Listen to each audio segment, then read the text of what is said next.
Hey everybody, welcome to the stream. Hope you're all doing well. Give me just a second. We're just waiting on typical YouTube stuff. Let me just make sure I can pause my stream feed so we don't have any lag there and get my stuff up. It's always a problem like getting my chat centered and ready when it comes to doing PC games, so not the easiest to set up. Anyway, hope you're all doing well. I wanted to start a little early today and play this again. Also, hold on a second. My controller isn't, like, taking my input right now, so maybe if I restart Dolphin really quick. I don't know why it's suddenly giving me trouble. I thought I'd tested things well before I'd started. My bad. I just didn't expect my controller would suddenly stop working, so I thought I just got it to work, and I have to lower my volume here. Sorry about this. For some reason, I don't know why, every time I start up Dolphin, especially this game, maybe it's just Dolphin in general, but like, it always ends up being too loud at first, and I have to lower it manually, so I have to fix it so the volume is much better. Okay, there we go. Now we're all good. I was wondering how many treasures I had collected. I hadn't checked on that. Apparently 5. Alright. I've been enjoying this hack quite a bit. It's been interesting. I wanted to play more of it before I went back to Paper Mario. I'd been thinking about it. Also, I did a little bit of, like, messing around before we did this part, so I thought, why don't we go back to the area I was in? I figured out how to get rid of that fucking cannon beetle. It really was me just not being careful enough, so we'll get exploring, so I want to see more of this. Louis, for some reason, I feel like I have to explain to you how the onions work. Actually, I probably didn't read that perfectly, but whatever. Stand under the onion to call the red Pikmin out. You're welcome for the help. Wow. Nice. He's giving him a lot of sass. Hey Zachary, welcome to stream. Glad to see you. I have a bit of a good thing to share with you guys in a little bit. Like, I've been meaning to talk about this, but obviously couldn't until I started stream. I have a little bit of an update on yesterday, and I am glad to say the least. Like, I talked about, like, that group of friends that I haven't talked to in a while. I can say things are going well right now. More in just a second. Let me find this enemy so I can start attacking it before I get busy talking and get sidetracked. But yeah, talking with the same friend I'd been talking about, like, for a while last night, because I knew he was going to leave soon, and I'm glad I did. We got into a long conversation, and we're playing games for a bit, like, me and him, and then one of my friends that I was wanting to talk to came online, actually, and even though I was, like, I'm still, like, not great at starting conversations, like, he's able to add him to the call and catch back up, and I felt actually relieved. Like, I don't know what to say. Like, I was happy that I'd actually made contact with one of my friends I hadn't been talking to in so long, and I apologized because I hadn't, like, talked to them in so long. Well, at least the one I had talked to. I was going to talk to the other one probably later.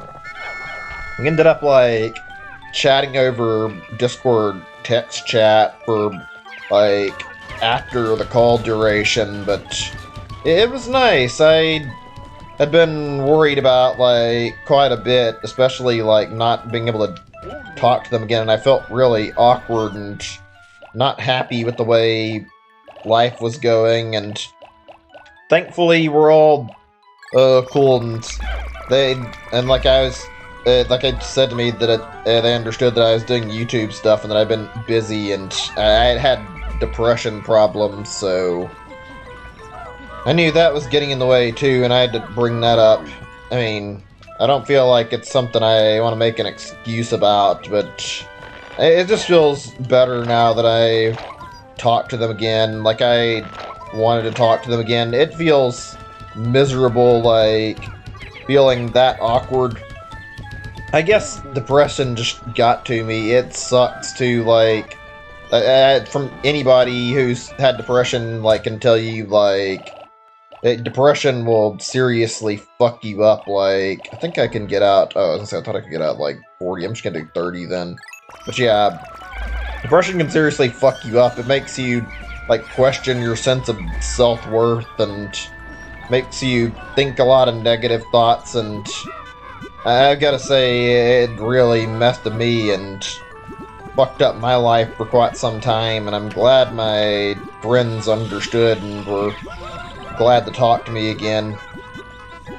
Maybe in the future, even though I have no idea, I might be able to do like some streams where I can do streams with them and come on and do like group games. I want to do more stuff like that. I've been meaning to. I feel like Fall Guys is something that would be pretty good for that. I haven't played any group games of Fall Guys yet, so maybe. That'd be a lot of fun. Hey, Mario Fan 04. Hold on a second. I can barely read, like, some of the chat. Let me make sure I can work with the dimensions on this thing. The problem I've got here is that this fucking setup is really awkward because I can't see it perfectly and the window size is, like, really big, so it means I have to sit here and, like, format this so that I can look at everything perfectly or messages get cut off. It's annoying, really annoying. Ugh. I've been thinking about, like, ways I can circumvent this. Like, there's a lot of problems that come up with PC game streaming. One of them, obviously, being the chat, and I like to play my games full screen, so that causes issues. Right now, this obviously isn't full screen, and I've gotten used to playing more of my stuff with, like, windowed resolution. What am I doing? I should be putting my Pikmin on the gate instead of sitting here. My bad, I got distracted. I've been debating, like, what game to play, actually, like, good chunk of the day. Like, I was kind of uncertain if I wanted to do, like, some Paper Mario or if I wanted to go and do more of this. Like, I enjoyed checking this out and wanted to, like, see more of it, so I decided, yeah, fuck it, I'll do this instead and tried playing some more. How am I doing? Things have been good. I just talked about it on the stream a minute ago. Exactly heard about this, but, like, I got back in contact with some friends that I hadn't talked to in a while, and I feel glad that I did. I've been meaning to speak to them for some time, and the depression was, like, stopping me from initiating conversation. I'm glad I finally talked to them again. Okay, I gotta be careful. If I don't move, like, really slowly and carefully, that Bulborb's gonna wake up.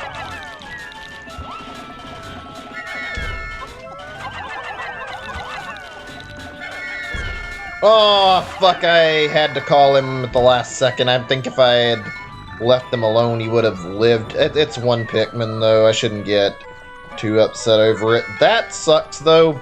Poor red Pikmin there just died at the very last second.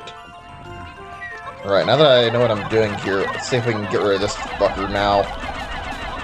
Okay, even if things didn't go perfect, it went well. We managed to actually fucking slay the Bulborb here without any issue, so that's good. I did this same shit in practice, and I'll tell you now, it did not go quite as smooth. It wasn't, like, as bad. I had a Pikmin die to the Bulborb, and this time it was somebody dying to the Wollywog instead, so that actually isn't that big of a deal.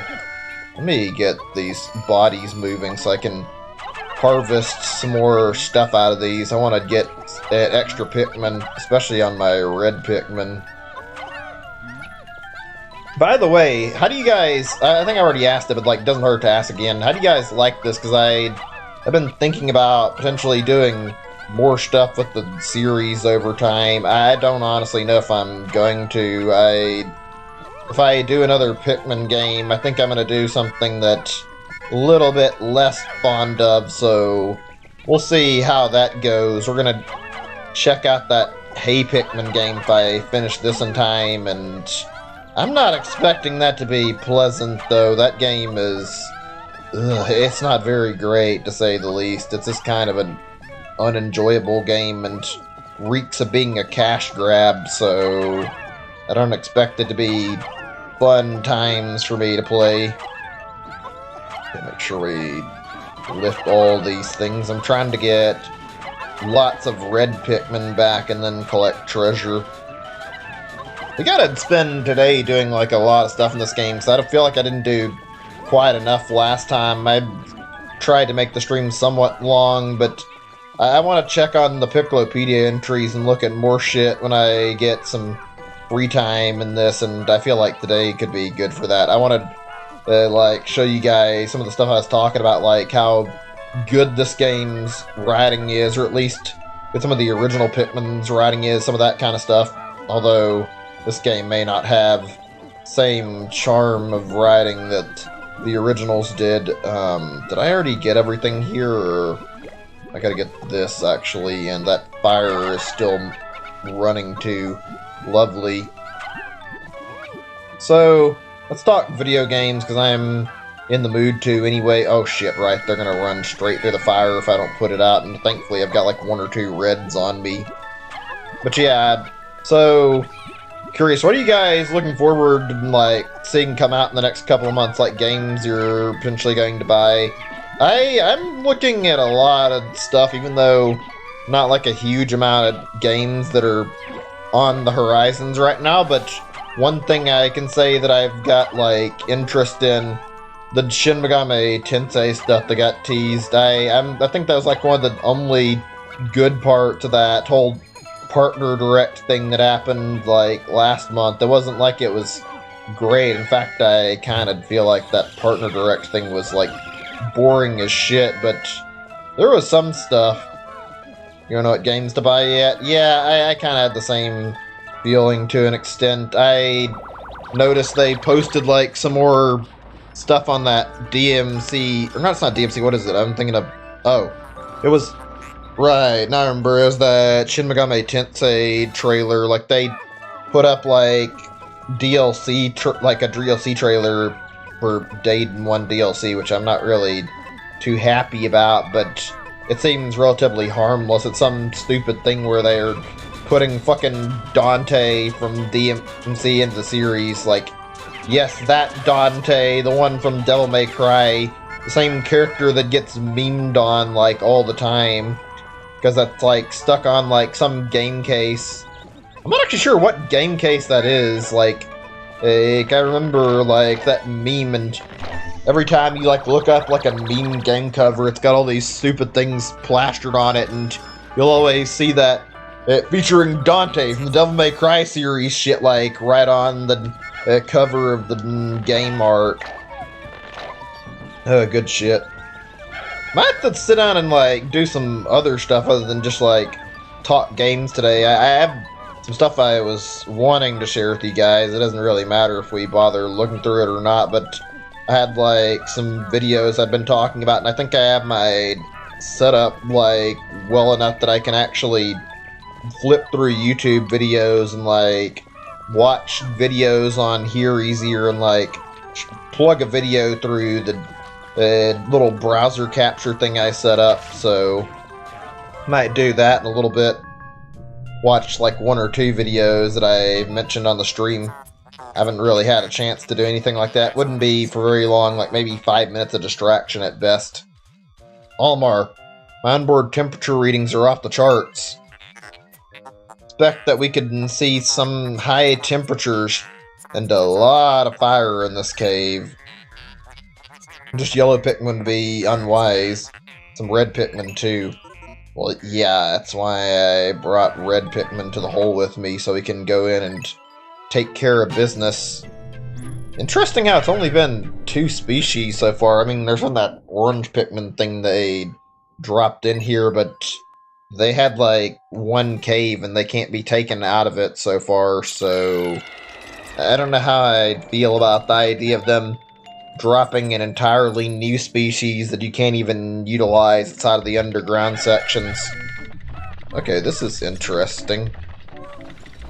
I wonder if this is going to be randomized any, because for anybody who hasn't played Pikmin 2, the dungeons that are in that game, like, there is randomization involved in that, actually. Like, it actually doesn't just, like, drop you in a cave and you just go through it. There's usually, like, randomization, like, the floors, and you can end up on practically any floor to start off with, and I don't know if it retained, like, in this, actually. The only floor that doesn't get randomized is, like, I think the like, boss doesn't get randomized, and I don't think the contents of the floor get randomized. Like, you'll see the same, like, treasures. I'm not sure about the same enemies. I think the same enemies are always there, but, like, the floor... Oh, God! Okay, I didn't realize there were two of these little assholes, like, waiting right for me by the edge of the gate like that. That's not great. But yeah, like, usually, like, the actual map itself is kind of customized a little bit and, like, random layouts, so there is some randomization going on here. Good luck, the cave. I'm gonna be trying my best, I appreciate it. These caves can be really fucking brutal. Especially the ones in Pikmin 2, like... Well, obviously all of them are in Pikmin 2, because I don't have the underground caves in either one of the other games. It's solely just, like, a feature from that game. Kinda wish it would return. Ooh, wow, okay, that thing just fucking charged down purely to attack me. Did that thing just drop an avocado? That... Oh, actually not an avocado. What is that, a bell pepper? I don't recall if that's in the original version or not. Interesting. Oh, God! Oh, God! Too much fire! Too much fire! Where's the Pikmin that's burning? Oh, God. Emergency. And then the dive, you don't get that whistle moving. I'm trying! It got fucking scattered from where I was whistling at. Okay, Jesus. Way to fucking cause me to panic a little bit. Okay, there we go.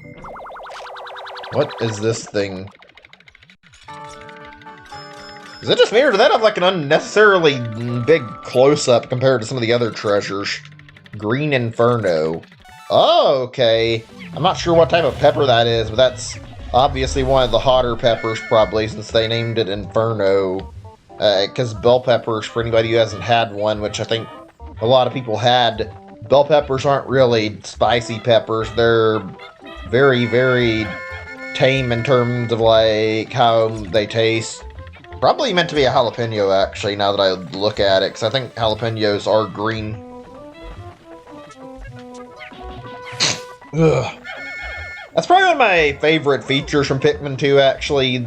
Just talking about stuff like, for those not in the know, and when we're talking about the treasures, like, the treasures in Pikmin 2, a lot of them are really, I think most of them are based on, like, real-world objects, and there's a lot of product placement in Pikmin 2 with, like, all these treasures, and you can see quite a few, like, objects you recognize in these games. It's really fascinating, like, playing the game and getting to see all the, like, treasures and all the stuff that's in the game, and then look at it and, like, compare, like, where you've seen it from and be like, hey, I recognize this. Like, there's, like, AA batteries from Energizer, I think, and let's see.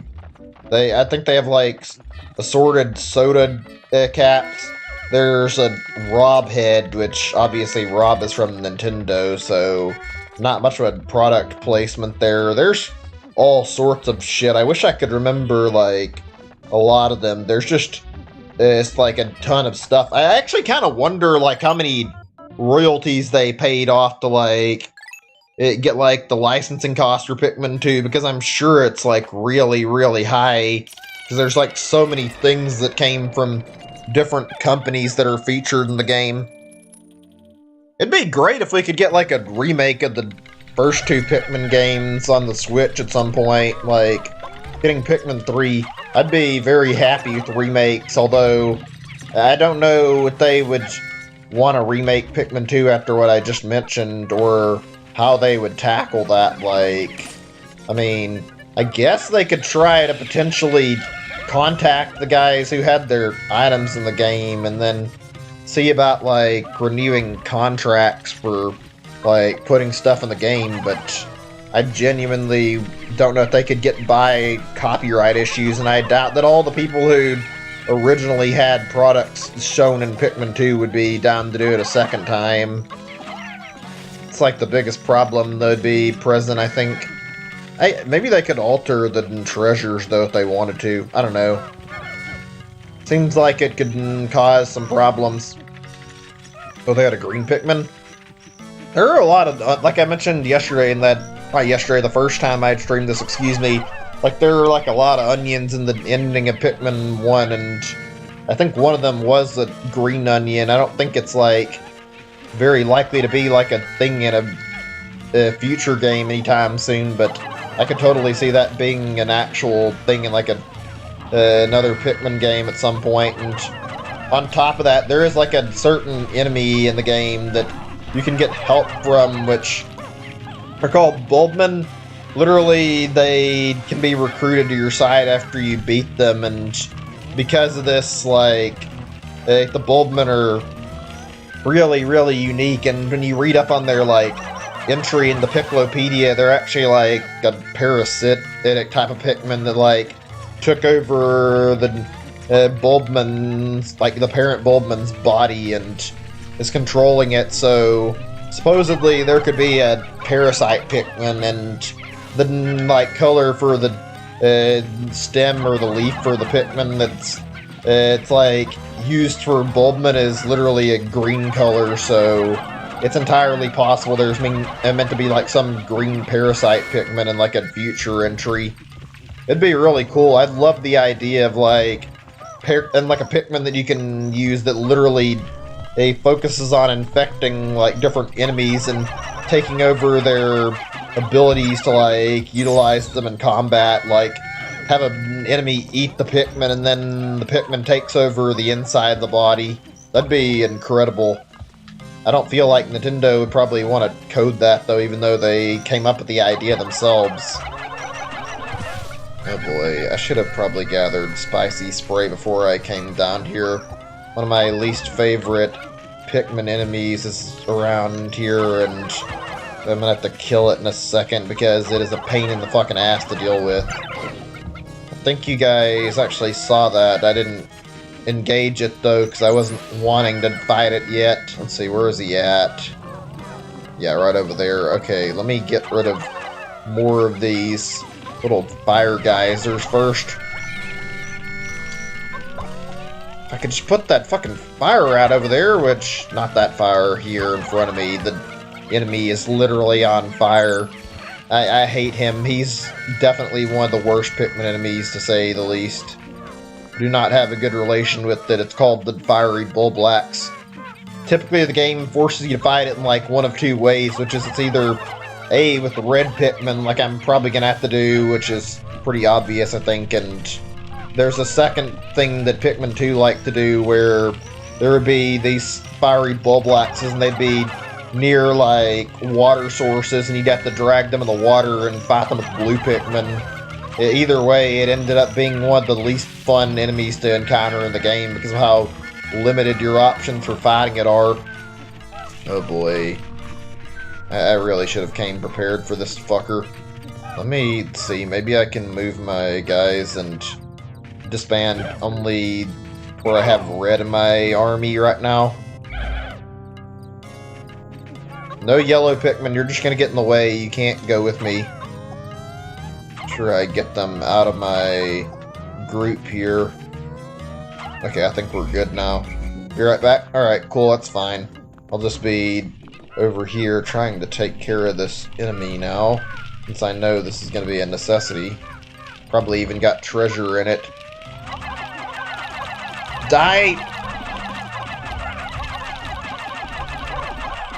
Kill it? Okay, it died without actually causing any problem. That was scary. I didn't think that would go so smoothly. I guess I was just ready to go after it. Nice, that looks like a DS charger, actually. I'm enjoying the wide range of treasures, actually. Like, they definitely put a lot of hard work into this. Seeing all these cool things. I'm sure a lot of them are based on, like, Nintendo accessories. It's still neat to see them all. What does this say? Do we actually see the finer details? Huh. I think that, yeah, I can see some of it. You can even see the Nintendo logo, but it's, like, really blurred. Metallic bobsled. That's an interesting name to give it. I guess it kind of fits, honestly. Let's see, get rid of the enemies now that we just took care of, and I think most of the fire has been put out, so we should be okay to carry whatever, wherever. There we go. Yeah, that looks good. That was like one of my favorite parts of that, too. There was a lot there, but like, yeah, you could inspect literally everything in Pikmin 2 that you got and check out, like, the finer details on it, and because they were product placements, like, they would always, like, leave little details on the objects that you got, so it was really neat to check on, like, all the different items. Nonsensical sensor, huh? I think this thing is in Pikmin 2 originally, so it's another holdover item that was kept in the game. Not really something that matters too much to me. I'm not sure what the hell that cat head thing is, actually. I feel like this one was, but I'm not actually sure. Maybe it's not. There was definitely an item like this.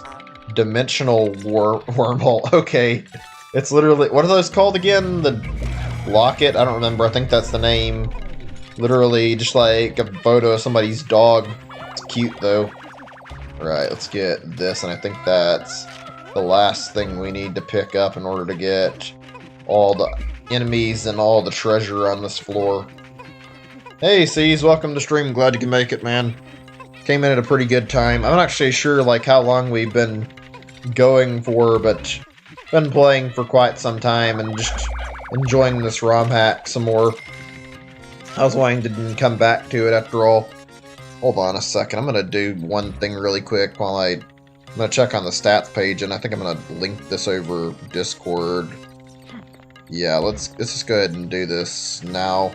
Okay, and I'll get my stuff back up. Give me just a second. It's always a pain in the ass to work around, like, stuff like this where I have to, like, fucking bring my windows and shrink them and then, like, carefully pull everything back up. Pokemon X currently on the last Elite Four member? Nice. I've been doing not a lot outside of, like, my stream stuff. I just haven't had, like, a lot. I've been, interested in playing right now. I played, like, some, I think, yeah, Clubhouse games, and I played a little bit of, what was it? Clubhouse, I've been playing Fall Guys and Tetris 99 a little bit, and that's pretty much been it. Apparently there's a Fall Guys update, and they're adding back, like, one of the final games they took out, so I'm happy about that. That'll be nice to see the Jump Showdown game come back, and I'm looking forward to streaming Fall Guys again at some point, so I think that'll be a fun time when I go back and play another session. Fall Guys has been really good, honestly. I hope if I can do, like, multiplayer sessions with that friend group I mentioned sometime soon, since I did get back in contact with them. I've been thinking, like, I actually, I haven't played, like, a lot of stuff, like, on stream or not off of stream in general lately. I guess because I want to do most of my single-player games right now, and, like, there's just not a lot of other stuff that I've been looking forward to playing. I mean, there's stuff I want to play, but not a whole lot, and none of the stuff that I have interest in playing I'm like ready to do right now. Look, I don't have to see, probably, yeah. Or if you're talking about this still, like, I appreciate that either way. I don't really mind. I mean, good luck with beating the Elite Four in Pokemon either way, though. It's not an easy thing. Oh shit, oh shit, oh shit. Do not let it eat more Pikmin. We do not need to be having any unnecessary sacrifices here. I forgot about this thing in the original, and it looks weird. Fool's Diamond? Is this thing really supposed to be a diamond of some sort? Kind of looks like one. I know jewelers make, like, fake diamonds or fake shit all the time, but I don't think they're that common. Actually, that brings up an interesting thing. Like, it's not a big deal. It's just like relation to what we just saw. Like, I've always wondered, like you know about like stories and like, yeah, you know stories you'll see like from like textbooks or from like different like internet stories, but like people talk about like all the time and like diamond mining, or at least there was a thing in the past where like people would bump into like fake gold and they'd look for like gold, and it was called fool's gold, and it's like it makes me wonder like exactly where the hell does that even come from? I know they're trying to look for real gold and like trying to dig it up, but like how the hell does fool's gold even get there in the first place? Is it just that it's like another type of mineral that was like formed underground and they stumbled onto it by accident? Because I can't even begin to like grasp like how the fuck this fake gold managed to make its way underground and how many people like find it when they're busy looking for gold. Oh, you can fuck off. I'm not letting you eat more than one more. There we go. Fucking bastard Bulborb. There we go. Things have gone pretty good right now, actually. Not having too many Pikmin deaths, which is a good thing. I mean, I'd prefer if it was none, but whatever. Right, more fire to remove. Apparently, this is a weird topic. It's an interesting one, though. Just like I figured I'd segue onto this because I wanted to talk about it, because it's just historically interesting info to me. But like, apparently, even in any like talk about fool's gold, like the way that people like differentiated this fake gold from like real gold is if you check like the softness of like gold. Gold is like incredibly soft and really easy to scratch, so you have like a piece of gold and you scratch it, it should scratch like relatively easily, whereas fool's gold is like really hard from what I understand. It's still weird to me because I'm pretty sure from what I've seen like in like images, it looks like it's the same as a gold bar. Like you see like something really, really similar in appearance, and it's like I can see why people mistook this for gold. It looks almost identical, like only like one major difference in it that you wouldn't be able to tell if you weren't a professional. Okay, how many treasures do I have to get on this floor anyway? I'm curious. Beat a Gyarados? I can't really tell like what character you're talking about since I haven't played Pokemon X. I mean, I don't remember all the Elite Fours in Pokemon, to be honest. Always a fun challenge, though, and really, really interesting. Like, I enjoyed seeing, like, the different battles that are proposed in Pokemon games. I'm not sure what my favorite is. Enjoy talking about that, even though I'm not, like I said, I'm not super big on Pokemon, but I still enjoyed, like, the bits I've played of the series over my life. I think one of my favorites is still, like, the red battle in Gold and Silver.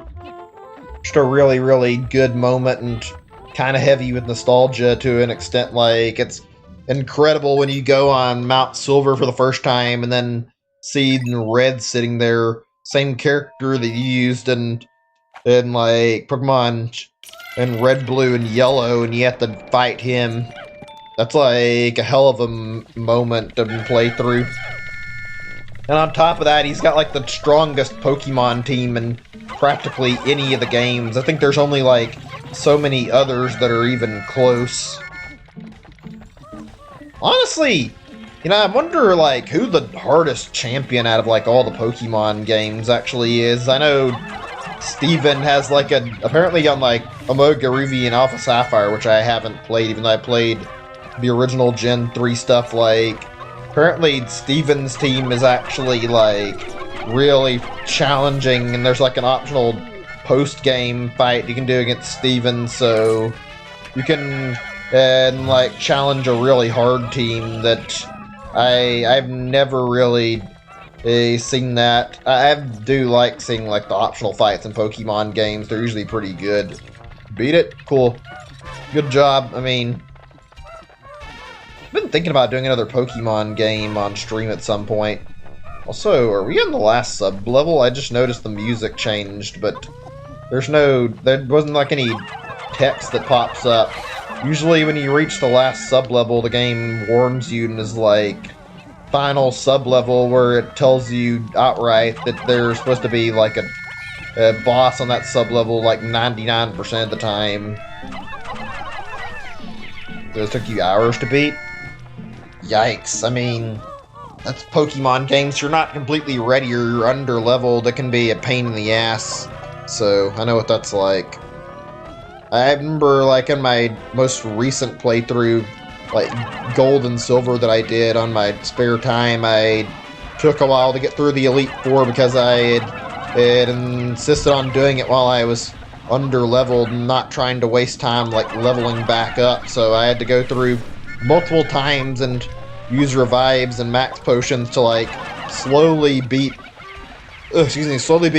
Lance, and ended up, like, really slowly leveling, like, my team up and getting them to, like, an appropriate level to defeat him. It ended up being, like, 2 Pokemon that pulled, like, all the work and took care of the problem. It wasn't great.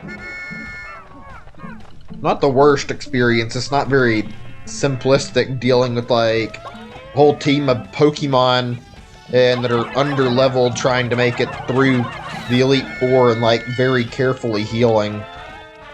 That's a problem that, like, I see a lot of people bring up when it comes to Gold and Silver, is, like, the level scaling is, like, apparently not very good, so I have noticed it's not the best when I play through the game. It's not like it's terrible, but it's not great either. Seems like that's a problem in, like, a few Nintendo games, at least. Don't know about, like, a lot of them. Hold on a second. Is everything all good on streams? Checking. Hold on, I can't see my stuff as well as I'd like. Let me pull my stuff back up. Sorry, this is an awkward setup to get my windows where I want them and work easily. Okay, I think I've got everything back where I can see again. There we go, let's continue. But yeah, like, there's at least a few games I can think of where this is an issue. Only 2, like, immediately jump to mind, being, like, Gold and Silver is, like, one of them, and the original Mother game, actually, like, Mother 1, actually has, like, a very, very infamous difficulty curve for anybody who's not, like, aware. Basically, when you get to, like, the end game area of Mother, and you get near, like, finishing the game, the last area ramps up drastically in difficulty compared to, like, the rest of the game. It is crucifyingly hard. The enemies are ridiculous to fight. I think even at max level you do, like, practically no damage to them, and they will kill you, like, really easily, so it's usually advisable when you're playing the game, just run away from, like, the enemies and not even engage them and just try to make it out alive. There was, like, a counter that was, like, in the game, actually, that's not perfect, but it does help. Like, in the game, when you're getting towards the sequence, you actually, like, run into, like, a robot that, like, you befriend the characters, and the idea is you have this robot follow you up this, like, final area, and then the robot will, like, help you take care of, like, enemies and kill them for you, so you've got a little bit of a safety mechanism here. Oh my god, I kind of want to reset that because I lost a lot of Pikmin right there over what was not a great scenario. That just ended up with, like, a fucking ton of Pikmin getting chomped down, like, really quickly. I can do better for this sub-level. I wouldn't even mind taking the death, but if I had, like, ultra spicy spray or ultra bitter spray, I could do better, so I'm gonna reset this time. I'm gonna try to prevent resetting very often, just when the deaths get, like, really high and it's hard to avoid problems. I think it'll be better that I can actually avoid this problem easier in future parts. Hold on a second, I need to fix the chat a little more. Okay, now I can see better. I had to, like, stretch it a little more. Is it fast and Mother? I mean, I think that's like a thing in like most of the games in general, but the attack speed isn't really the issue in Mother since it's an RPG. More than anything, the problem where the gameplay comes in is like, well, especially in Mother 1, Mother, like the whole series is like, it's a little different, but when it comes to Mother 1, like, the problem is like the enemies are really badly scaled and do a lot more damage than you can handle, and none of your party members actually are very strong in Mother. Like, all of the party members you get are really, really weak. You've got, let's see, Ninten, who's basically the precursor to Ness. Then you've got, what's her name? Paula's from Earthbound. Let me see if I can remember what's her name. Anna, I think? Yeah, Anna, she's basically like Paula from Earthbound, except not as offensive focused. I'm pretty sure she's weaker than Paula is too, so not helpful. Neither one of them are good at offense, and then the third party member you get is absolutely the worst of all because he does not do very much damage. If you've noticed a pattern here, it's for a reason, and that's that the party members in like Mother 1 are all really weak versions of like the Earthbound like characters that you meet. Like the last one is named Lloyd, and well, not last one, he's third. There's actually 4, but you spend a lot less time with like the 4th party member than you do any of the others. But yeah, Lloyd's a shittier, weaker version of Jeff, and Lloyd is almost useless when it comes to combat. I don't really enjoy using him, and he's just hard to work with. His attacks are really shit, honestly. Let me see. There is one party member in the game that's actually, like, pretty good, though. You meet him pretty late in the game, and here's the thing. You get 3 party members that you can hold on to in your party at max at one time. So, when you reach this guy, this guy is, like, basically, like, a total asshole as a character. He's kind of shown to be, like, not a great person, and he actually fucking boots Lloyd out of your party, like, as soon as you meet him, and I think, like, he's really, really strong. In fact, he can solo, like, some of the enemies all by himself without any help, and he's practically, like, how you're meant to survive some of the fights in the game. Unfortunately, right before you reach the last area where the shits get out of control, like, I think around that time, like, you see it's in the story, like, this guy, the 4th guy I'm talking about, whose name's Teddy, he gets injured, like, really badly in the story, so he basically has to go back to, like, where he was at before and stop helping them because he doesn't have any strength left to fight because of his injuries, and it's supposedly, like, bad enough that it could actually kill him, so he has to leave the group by force. Oh my god, this thing turned around twice when I tried to fucking ambush it. That was about as bad as it was the first time. I'm gonna try one more reset, and if it doesn't work after this one without killing it, then we'll just accept the losses. But let me try one more time. I apologize that I have had to do this twice, though. Let me try this once more. Hold on a second. Checking on something. Right. Okay, let me continue. It's nothing. It's just a friend messaging me on Discord, and unfortunately I can't really respond back right away since I'm in the middle of streaming. Talking about Paper Mario stuff, that's all. And Diantha Diantha's Pokemon. That's cool. Glad you're having a good time and able to win, like, in Pokemon really well. I've never been great when it came with, like, trying to make teams, although to be fair, I mean, the single player usually babies you, and then the competitive's like where the actual challenge comes from. I've never been great with Pokemon when it comes to competitive Pokemon. Can we just kill the Bulborb instead of, like, missing every shot? I think my aim is off. Welcome back, Zachary. Glad you can make it back. We've just been talking about games. Doing quite a bit on stream, too.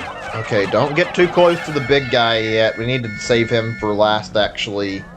we approach that thing early, we could end up having bad time, actually. We need to get our Pikmin ready again. There we go, and then... Right, let's try this for the 3rd or 4th time and hopefully get somewhere. I don't... Oh god, it woke up! Fuck off! Move, Louie! I don't know if it's gonna matter at this point. I'll just let him fucking run. The AI is thankfully not stupid enough to just sit here all the time, but it's not very great either. Speaking of AI, Pikmin has some really bad AI, especially the first 2 games. They actually improved the AI in the 3rd game quite a bit, though. Oh, that's nice. They got a fire flower model here. I'm not sure that's supposed to be like an actual fire flower based on like the little plush fire flower thing that Nintendo has in like their shop, actually. I guess it could be either. Actually, like, I've looked at like some of the treasures that have been like added to this that are like new additions, and quite a few of them are neat looking and like stuff from other Nintendo games, and I kind of like that they add like extra little details to the treasures and new stuff that you wouldn't have seen in the original. It's just really neat to see more references to Nintendo games, especially. Okay, right. Now is the time to disband my Pikmin if I... Oh, wow. It's still sitting around and waiting on me. Where's it going, actually? I need to keep an eye on it so I know where it's at. Because I need to kill this fucker. Hey, why don't you go back to sleep so I can get rid of you? You're really annoying. I don't want to be wasting time waiting on you to leave me alone. This thing is a giant hazard, and I don't have a great way to deal with it. It doesn't help that it wakes up at the slightest of movement. Okay, I need to... give me a second before I say anything. I just need to follow this asshole. I'm not very good. Oh, God! That's some bullshit. God damn it. Ah, my fingers are fucking up too. I didn't expect it would do that. I should have kept a close eye on Louie. I was going to continue and count like none of the deaths and not reset there. But considering this fucker literally just fucking went around after I had tried to attack it and then goddamn and basically circled my group before I could get back in control, then I kind of have trouble like accepting that this stupid Bulborb actually fucking snuck up on me like that. That's annoying, actually. Like, that was, like, actually worse than the other times, purely because I didn't even get a real attempt at fighting it. Okay, for real, this time I'm gonna accept what happens, unless some bullshit happens, and even then, I don't want to make excuses this time. I'd like to just kill the Bulborb and be done. I've been trying really carefully to avoid letting it... Oh, God, not again! Wow. This thing can go fuck itself, honestly, and oh my god. Yeah, this isn't going well. God damn it, why? Out of every fucking time. I hate that I'm obsessing over this, but I feel like the positioning was better before, too. Am I crazy? Because last time, it was, like, positioned where I could get rid of the smaller ones really quickly, and then just go over and attack it. That time it was set up where it was in a really weird position. The like dwarf Bulborbs woke up like really quickly after I tried to strike them, so I got fucked over by the fact that there were too many enemies in front of me. That was really bullshit.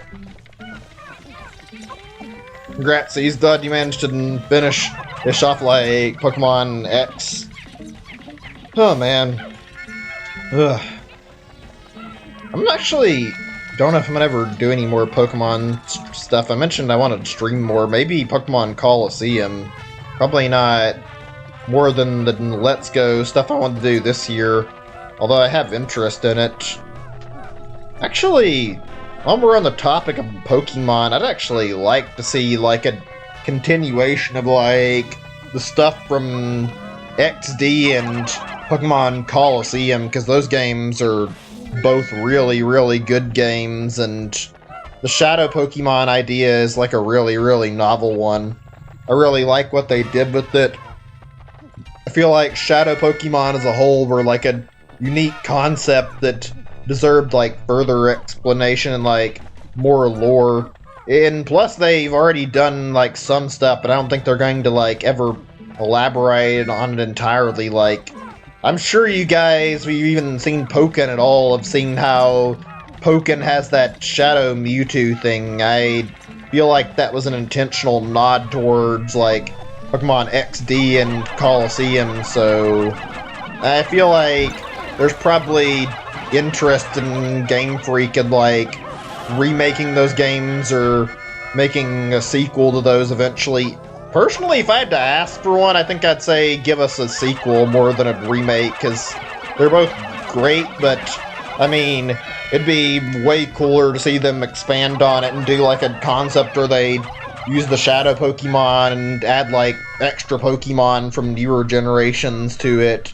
And the thing that really sucked is like both games were from the 3rd gen, so as good as it was, like, we didn't get to see like this evolve past like more Pokemon ideas put in. It was just like limited to the first 3 gens and didn't get a sequel when it was like in a newer generation, which would have been good for adding on like more stuff to it, but hey, whatever. Okay, I just need to tease the dwarf Bulborb to move towards me. Hey there, come here really closely so I can kill you. There we go, that takes care of our problem. Now we gotta get rid of the big guy who's been causing me issues. I'm gonna shut the fuck up until this thing's dead, actually.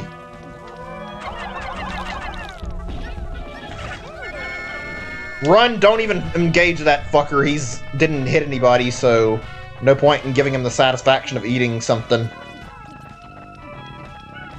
Oh, God. They must have modified the AI a little bit. They usually don't turn around that quick. They're usually slow when they sit there and try to shrug off all the damage. Thank God they are lazy as shit. Oh, are you serious right now?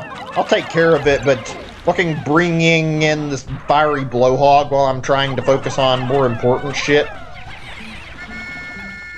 Oh God, this is not a great time right now with the enemy placement. I knew this was going to be challenging based on the fact it's a Romhack, but still. Ugh. I'm curious, like, how many of you guys have, like, experience with Romhacks, whether it be playing them or just, like, watching them in general? I'm, like, curious to hear about that. Like, I've noticed with a lot of Romhacks, it seems like the developers of these Romhacks will typically just, like, go about increasing the game's base difficulty, and then they do nothing else and just call it a day, and it feels like lazy game design and usually doesn't really make the ROM hacks any more enjoyable. It happens with a lot of ROM hacks too. Like, majority of them I see are just fucking difficulty increase. This one doesn't seem to be purely an increase though. This seems to be actually some decent content in here with the harder difficulty to boot. And I'm fine with that as long as there's more stuff. I mean, in general, harder doesn't necessarily equal bad. It just means that, I don't know, it's not a great sign when all you can add to your fucking hack is that your hack is harder than the original. That's not really something to be that proud of, to be honest, unless you're entirely just making a hard mode hack. But yeah, there are good ones out there. Kaizo Mario comes to mind. Kaizo Mario is like a really good example of somebody who made a really hard ROM hack with pretty good difficulty. It's fair. There's like a lot of ridiculous jumps, but they're all like doable and easy to perform, and with save states, it's actually pretty manageable. Like, honestly, the game is well balanced. I wished a lot of people who did this kind of stuff had that kind of mindset where it's like, focus on making it hard. They're gonna make a hard thing, but they make it completely fair. That's how you do that right, is you don't make it too bullshit in any areas, which I respect a lot when they do that. I don't know. Speaking of hard stuff, what's the hardest game you guys have played out of curiosity? Just like, feel free to say whatever, it doesn't matter. I know there's a lot, and it doesn't matter what game it is, because I've heard people say Dark Souls is the hardest thing they played. I haven't actually played it, but I'm actually not even sure what the hardest thing I've played is, actually. Let's see here. Thinking on, like, all the games I've played and what actually qualifies, like, really hard, actually, because there's a lot that I've gone through over my time playing games, so difficult to completely say.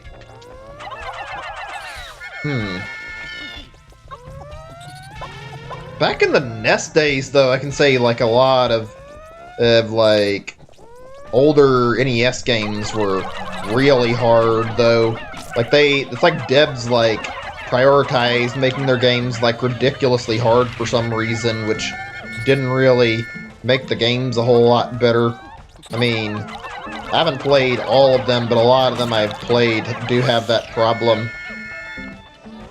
At least most of them I played have been pretty good, though.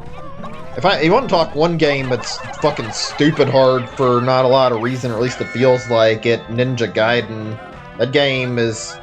Ugh, I don't like the difficulty in that game very much, to be honest. Like, it's not like it's a bad game, but it's not very great, and I don't like the things the developers did with that game. Like, once you get to the end of the game, there's actually, like, a really infamous thing that happens where if you lose to the final boss, it ends up sending you, like, back to the beginning of the, like, final level, and you have to, like, start all over from there. I think it lets you start in, like, the second phase of the final boss fight, but it doesn't really matter. Like, there's, like, a heal that you get if you beat the boss on, like, your first try, and then after that, you don't get any more heals, so it's, like, imperative that you actually beat the boss on your first try, or you get fucked over because of it. It's kind of really shitty game design, in my opinion, and I don't like it very much. Hang on a second. Is everything okay on YouTube? Just wondering, so there's not been a lot of chat messages. I guess so. I can't really tell. Well, whatever. Let's just continue. Let's go and do to your stupidity. I mean, I could sort of see that, not by a lot, but Let's Go did have some challenging moments at the like, base difficulty. If you didn't, like, actually farm up levels any and try to get your Pokemon, like, grinded to really high levels, it was actually somewhat challenging.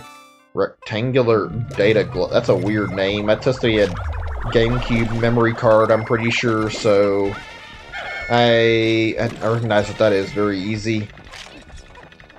Right, let's go ahead and keep collecting shit and keep moving. Oh, man. This is actually pretty neat, though, playing this, and actually, I don't know what I was going to go for there, but yeah, as I say, it's actually really great to, like, play this and see all the unique shit in this. I wish I could see more people who did this kind of stuff.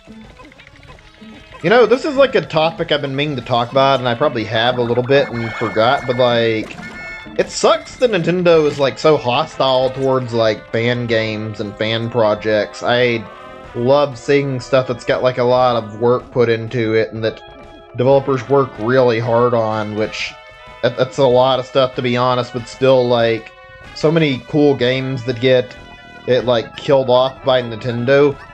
For a while, they didn't even touch, like, ROM hacks, and everybody thought they were safe, and it sucked when they started targeting ROM hacks, too. I hope they don't target this, but God, there's been so many things that I liked looking at that I saw Nintendo take down, and it sucks seeing all these passion projects just get ripped off the internet because somebody at Nintendo didn't like it very much, or they thought it would cut into their profit margins.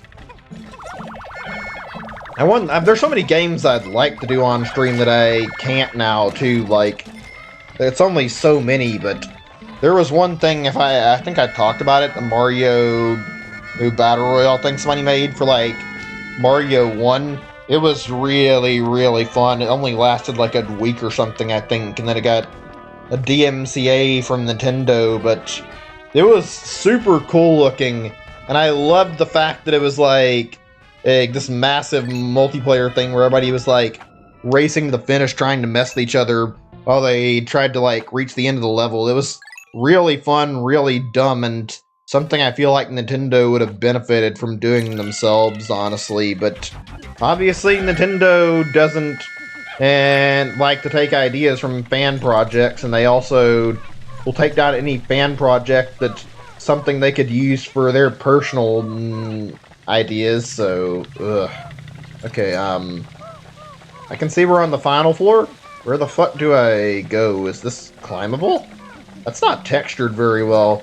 All the textures in Pikmin 2 are, like, really easy to tell, like, what they're supposed to be. That one is a little rough looking and looks really funny. I couldn't make out that was supposed to be something I could walk up. No, be careful. Don't get too close to the fire. Need to take out all the fire geysers here, and oh god! Okay, that's not fair. I didn't know I was going to be involved in a boss fight yet. Could have at least gave me a little bit of warning. I'm going to reset just because I want a chance to fight this thing properly rather than fucking getting ambushed by something I didn't know was there. Also, a really good choice of boss music, even though they could have kept the original boss music in without any problem. Hold on a second. Hold on one moment. Just want to look at this again. I think we're good. Actually, there was something I was meaning to mention about that I just saw, like... So, talked about the, like, stuff from, like, the Nintendo leaks, like, the Giga leak, actually. There's something I was wanting to mention about, like, game leaks that I'd like to see personally, and one of those is, like, a leak of the original Pikmin, like, the first version, at least the one I think I've seen first. There was like an early version that was shown off at E3.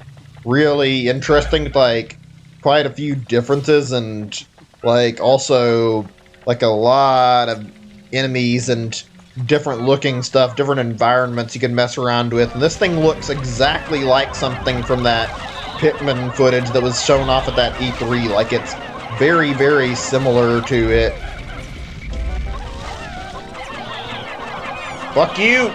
Die! It's gonna eat a few Pikmin, it's okay. It's a boss fight, I'm okay with losing like one or two. As long as I can kill it. There, okay, good.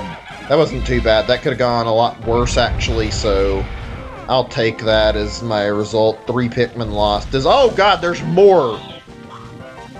I didn't realize they were doing this with multiple burrowing Snagrets. Yeah, this is like a beta texture, and a lot of people were suggesting this could be like a like design for like one of the enemies mentioned, the Piccolopedia, that's never shown in the series. Like this exact enemy is like said to have like a very distant relative that's never been in the series or that anybody's seen, called like a burrowing Snarrow. People think this texture could have been like what that was supposed to look like. It's really neat to talk about. I hope it gets leaked one day. I want to see more Pikmin stuff. I like Pikmin. Is that a fireman's hat? That's interesting. Louie! Olimar did all the work, though. Whatever, I guess. You defeated those Snagrets. Didn't be too threatening. Wait, what is this item? Don't recognize it. Interesting. Little firefighter hat for bothering to take out these guys near the fire. Thanks, I appreciate it, man. Oh god, I need to be careful about that and not walk face first into the fire. Not until I've got that hat collected, because I get the impression that's for fire immunity, actually, and I am doing a really bad job of paying attention. Hang on, I'll get the rest of you guys, like, scattered up with me where we can all go as a group. I feel like I'm a little annoyed how many Pikmin got lost, but I need to let it go, because I did decent, I feel like. Let's just get these treasures. I don't think the fire's gonna really... Oh, god damn it! Could you not fucking wander straight over to the fire as soon as I let you guys... is, like, away from there? Like, Jesus. A way to heal? Actually, there is one method that's not unlocked yet. Well, it may be in this version. I don't know if they kept it in their Romhack, and if they did, that's good, but... In the original version, when you beat the first burrowing Snagret you ran into, you got like a little item to let you rest, and it would let you like go in this glove and Pikmin would carry you back to the ship's hatch and heal you by letting you get absorbed by the ship. That was like how you healed yourself. I don't know if that's the same here. Unstable pull. What? Whatever, I guess. Interesting. May have left the flare guard from our last journey behind. This one appears to have the same use. Yes, I have completed the burn heal. Wait, what? Is that really the name of the fire item? Calling it the burn heal? That's really stupid. Again, your suits are immune to the effects of fire. Ooh, nice. That's good. Very good. Can't wait to get more elemental immunity, because that'll be helpful. Only we had this before going through this whole fiery cave. I mean, the Pikmin were the ones who really needed the help with the fire, which that's still not great that we had to deal with that. It would have been better to bring, like, purely red Pikmin, but also I didn't have, like, a load of them, so bringing a mix was kind of the only choice. Right, I think we're good, because I didn't see any others, and I didn't hear the treasure radar go ding to indicate there's, like, more shit. Let me make sure we got everybody. Okay, yeah, I think we're clear to get the fuck out of this place and go back up to the surface now. There we go. Let's see, did we get everything? Oh yeah, good, okay. That's weird. Cave complete, but... Oh, okay. I was wondering about that. There's just a little flag that sticks out of the hole, and I guess it's added after you finish the hole instead of beforehand, so that makes sense. Okay, there's like all the stuff we grabbed too. Cool. That's just a little list. Right, let's say the thing we just did. There we go. Wait, does that not have a name on it, that item? Or is that something else? I didn't even get a good look at it. That's weird if that's the case. You'd think all of this would have names. Ooh, peaceful music. 10% of the debt recovered. Really? How much did we get? It's 20k, so... That seems like it wouldn't be that high up and, like, paying it off yet. I don't know, though. Let's look around a little bit and make sure there's not anything else we can do. I think the rest of the area is sealed off. That's how Pikmin bars its progression until you get, like, more Pikmin types. It's set up where you have to get, like, extras to move along. And right now, there's water that we can't cross, and there's also, like, poison gate that we can't touch because of no white Pikmin didn't tear it down, so... Assuming we don't have any access to that either. Okay, right. Yeah, we're not going anywhere until we get blue Pikmin or white Pikmin, it seems. So that's fine. Just making sure I have an idea of what we need to be doing. Okay, we'll try to gather nectar and maybe see if there's any enemies that I left around in the meantime. Might as well. Could do the bitter spray if we weren't so low on time, but there's no time to collect it right now. Also, I don't think there's any more we can do in this area right now. Came back here because I knew I could collect stuff, and don't know if it was the best choice or not, but I mean, figured it works. I know enemies respawn over time. Oh well. Let's see. Got everything good. I think we're gonna go put away our Pikmin now. Yeah, it's time to go end the day. Okay, give me a second or two. I'm just thinking right now. Phew.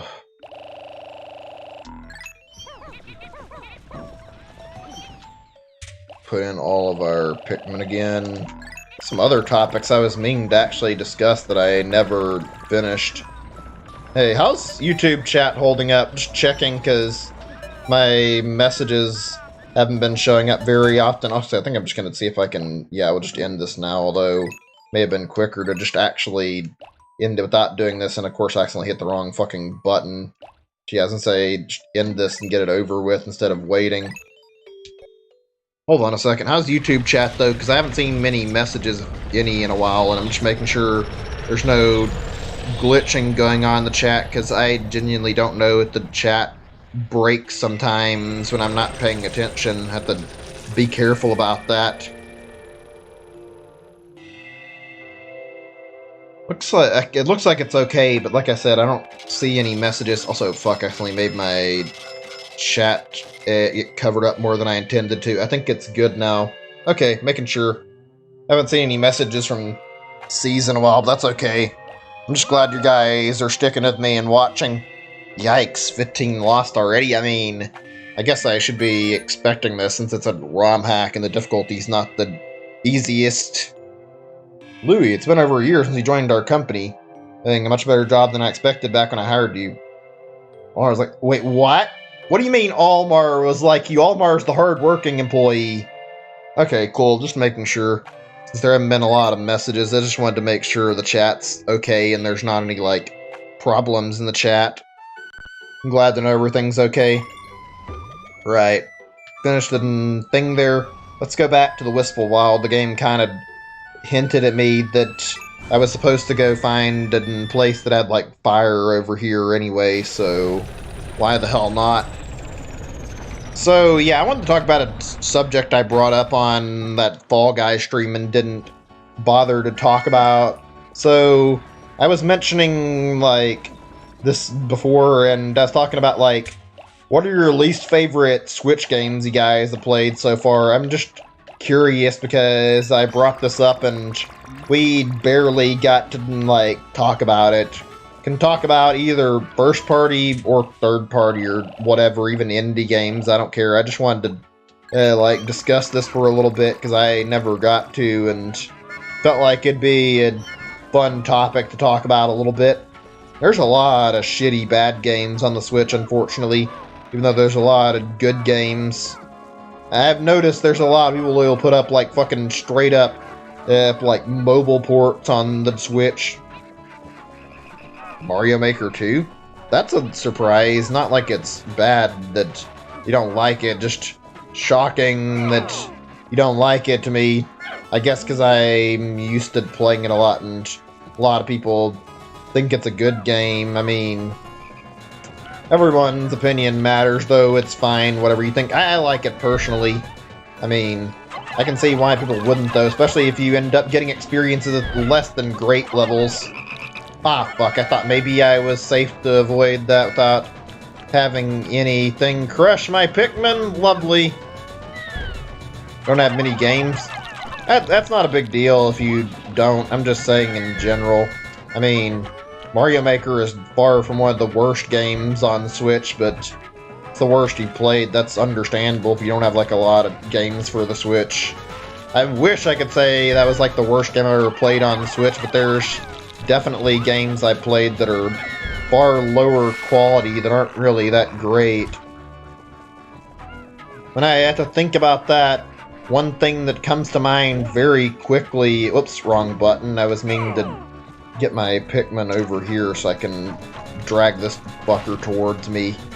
But yeah, one thing that comes to mind really quickly is like the Mega Man X Legacy Collection 2 or whatever the fuck it was called. That collection, the one that has the worst games in it. That collection is really bad, and I don't know anybody who actually likes it. Okay, I don't think I'm going to be able to kill it right now, because I want to fight it, but it's staying rooted in the water, unlike the other frog, and I can't get it to move out of the water easily, so we're going to have to ignore it and pray it doesn't fuck with me too much.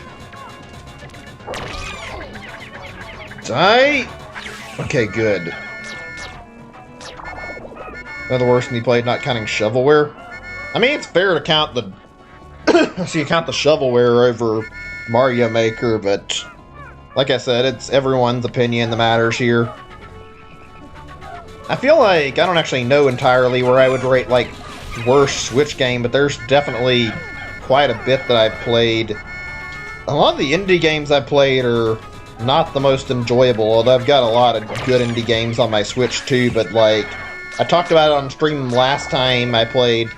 I don't understand where the fuck people get off, like, talking about Snake Pass like it's some fantastic game, though. That game is genuinely... oh no, not this thing again! Get away from that thing until we get a little bit of space. To continue this thought in a second, I do not want my Pikmin getting replanted in the ground right now. That would be unfun to put up with. Hey, how about you go away instead of trying to fuck with my Pikmin? That'd be cool. There we go. Make sure this thing goes away. Okay, that's better. Yeah, Snake Pass isn't very fun, and I see a lot of people talk about it like it's the second coming of Jesus in some amazing collectathon game, and when I played it, I didn't like it because it's some game where...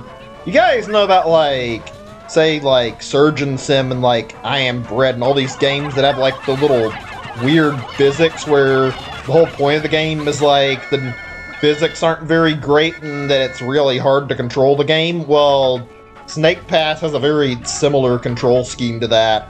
You literally play as a snake and you go around, like, slithering up shit and, like, wrapping its body, like, around, like, stuff that you need to go to collect shit, and it is annoying and gets to be, like, a pain in the ass really, really quickly, and I can't stand the gameplay as a result. It seems like a really novel concept, and I think I like the idea behind it, but trying to fucking come up and, like, collect stuff like this, especially since it's got, like, a lot of, like, kind of, like, platforming, not exactly, because you're not actually jumping, but, like, you're like, near ledges a lot and falling, and it drives me insane playing it. I remember beating it because of the, like, general consensus of it being good and hoping it'd get more interesting, and I remember having so little fun with it because I kept fucking falling in the game and having, like, all sorts of issues. You want to experience something that's very frustrating, look no further than that. That is, like, I wouldn't say it's a terrible game, it's not shovelware, but it is absolutely not enjoyable in the slightest. It is way too imprecise to be fun. Oh god, is this gonna be a fucking disaster right now, or are we gonna be able to get out of here in time? And oh no! I had a feeling this might happen. Oh god. Oh god, god no, god, I should have been... I'm gonna have to fucking redo this day. I hate it and I don't want to, but I should have been ready for this. I actually didn't even think about this. There's like a spot that I can farm the stuff. I didn't think about the fact that there would be like spots where the dev would put in like fucking massive mobs of enemies. Like, it's not this common in the like original Pikmin 2, but over here it happens pretty commonly, and usually like the enemies only get out of hand when you start to get near the end of the game. This Romhack though is very, very upfront about being fucking brutal. Okay, let's try this again and try not to get completely fucked over by Bulborbs this time. I guess it makes sense. The game literally drops you off in the final area, the first... Or it's not the first, but it's in the final area of the second game, so naturally things are a lot harder since you're playing where you fucking ended the game in Pikmin 2. Alright, let's do this very carefully. I'm gonna take out a bunch of red Pikmin. And we're going to do this so that we focus our efforts on... Well, first we need to get rid of that fucking Wollywog, actually, before we do anything else. Once we've got rid of him, we can progress very, very carefully.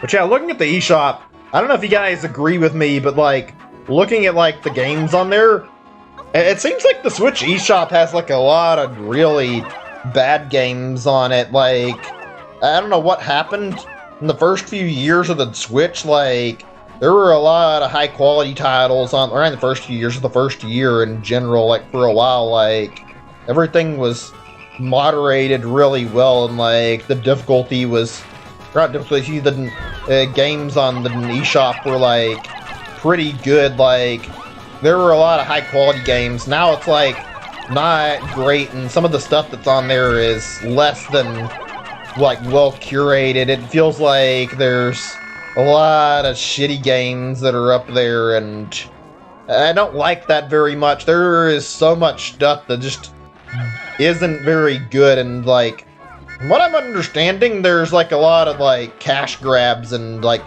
mobile ports. I mentioned that earlier, but still, I feel like it doesn't hurt to reiterate that. Where the fuck did my... Oh. So where the fuck did my others go? I guess I left them in that corner over here. Like, the general quality of what we've seen on the eShop as of like recently has been really disappointing, actually. I don't know.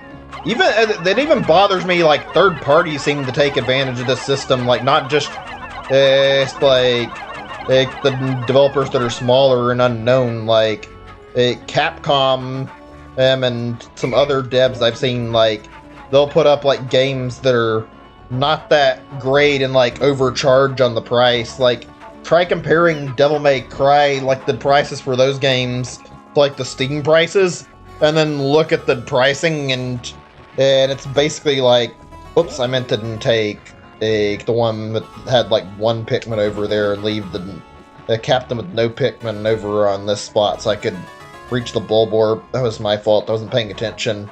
But yeah, like, they put, like, their games, like, $10 or $20, like, more expensive than they do on Steam, and it's really annoying. That's a topic that's, like, probably worth discussing. That's really lame to see on the eShop. Devs that intentionally try to put up, like, really, really overpriced ports that aren't very good and try to see if they can get away with it. It bothers me to no end, and this shit happens either. Oh boy, this is gonna be rough, isn't it? Okay, as long as we can kill it, that's all that matters. And this isn't what I was actually wanting, but I mean, if I can get rid of it, that doesn't matter. Yeah, let's take the pretzel and then also take this thing back. And in the meantime, I can... Actually, we'll just get all these things, and afterwards I want to farm the berries over here because I feel like I need them. How do you guys feel about that matter, since I bothered to bring it up in the first place? I'm not a big fan of the whole devs putting Switch tax on their games, or they charge extra for, like, a Switch port.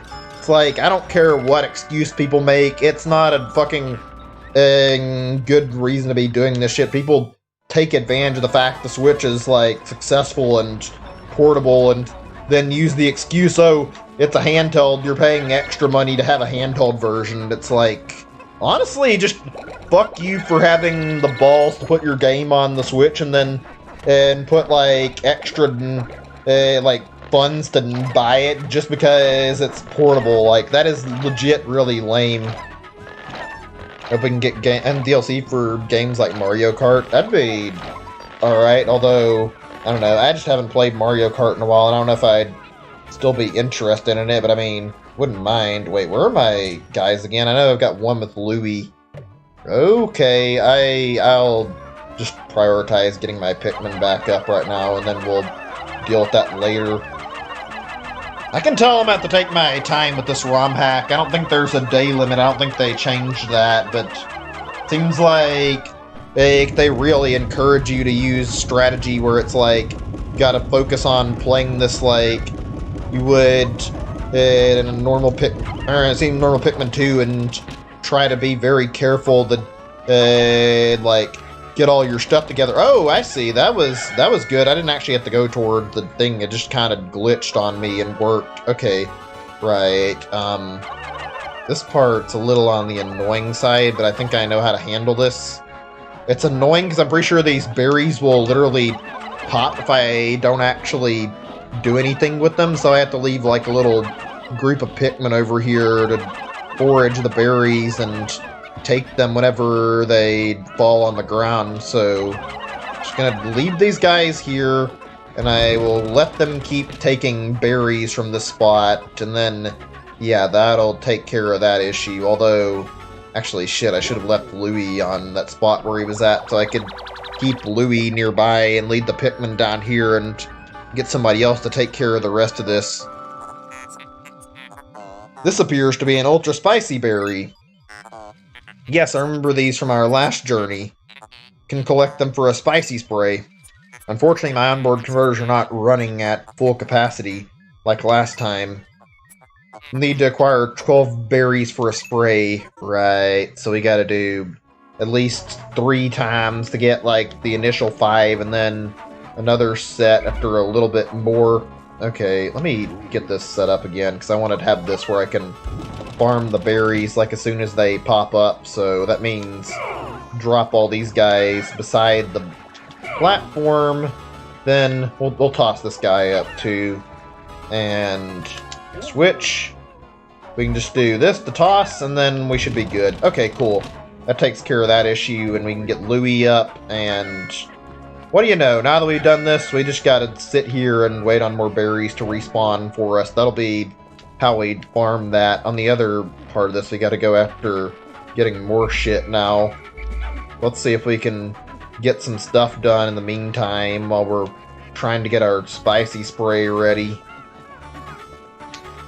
Honestly, I don't blame you though about the Mario Kart thing. I would actually be happy to see like some Nintendo games that got like ported from the Wii U era get like extra content.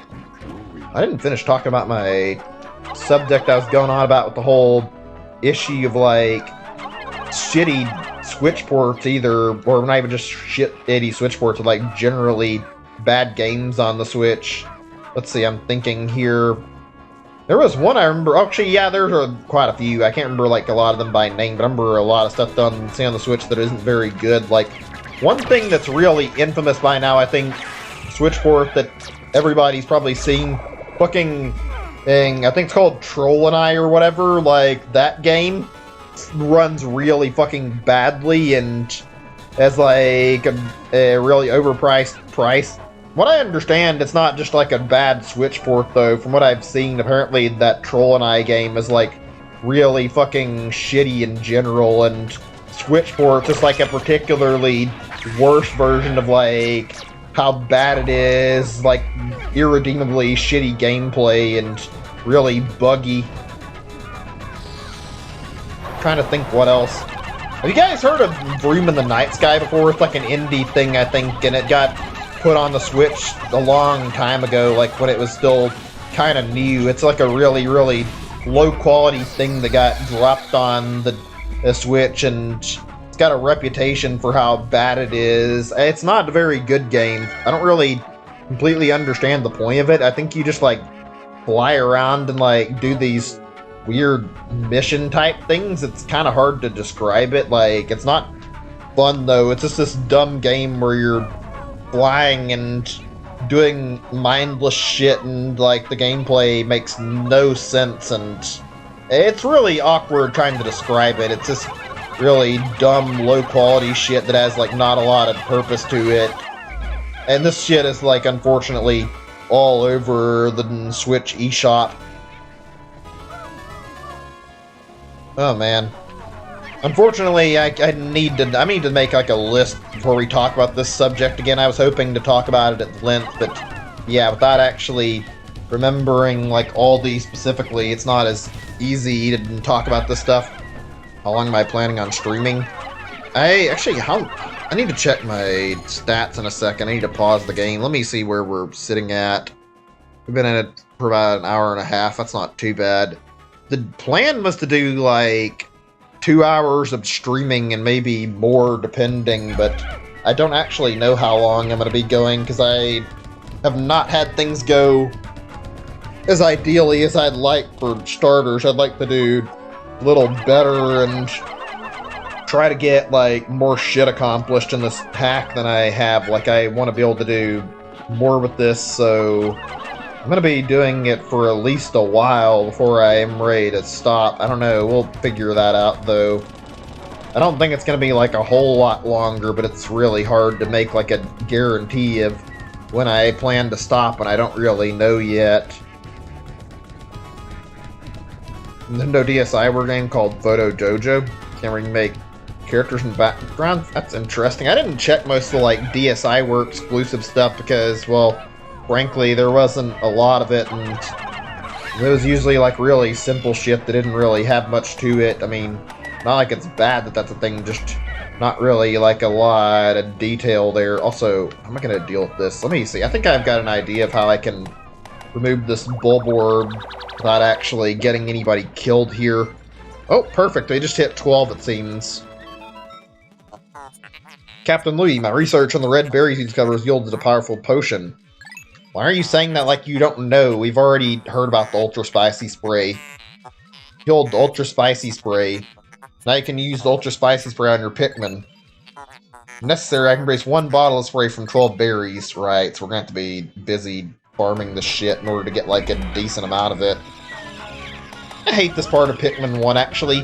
How you get, like, nectar and then your Pikmin immediately go towards fucking drinking it and whoring it, and they don't save any for the rest of the Pikmin. That never did sit right with me. I'm glad they changed it in other games, but still, like, it's better that it's not that way in Pikmin 3. Can you fuck off, please? I'd like to take down that dwarf bulborb, please. Oh, great. It's just sitting here trying to charge me. How's my group doing? We got some guys over here, some near the ship. There's one that needs to be picked up, actually, and... Ooh. I'm not gonna deal with that, actually. I need to take care of these bulborbs before I end the day, though, if I can. Because I didn't come here just to get nowhere with this. As long as it falls asleep, that's all that matters. Okay, good. God damn it! Couldn't even just waited like 2 seconds to attack it! Okay, if I can kill this thing, it's good. Whew, okay. I think that's plenty for right now. I'm gonna shut up. I want to talk more, but I need to be prioritizing Louie and getting Pikmin back together right now. Like, right now our whole group isn't together, and we need to find the ones we're missing. Let's see here. These guys are like, what, 6 or 7? Okay, not bad. Let me get a quick look at my group. 45, 17, I think we're sitting at 62 right now, so we need to find where the last missing Pikmin is right this very moment. Oh, this is always a pain in the ass. I think it's over here somewhere, maybe. Oh, he's over by the... Oh, right, he was the one that I left on that weight to keep it pressured. Okay, get over here. We just need to have everybody in a group again. Okay, let's see if we can waste, like, a little bit of time we've got, maybe potentially killing another one of these fuckers here.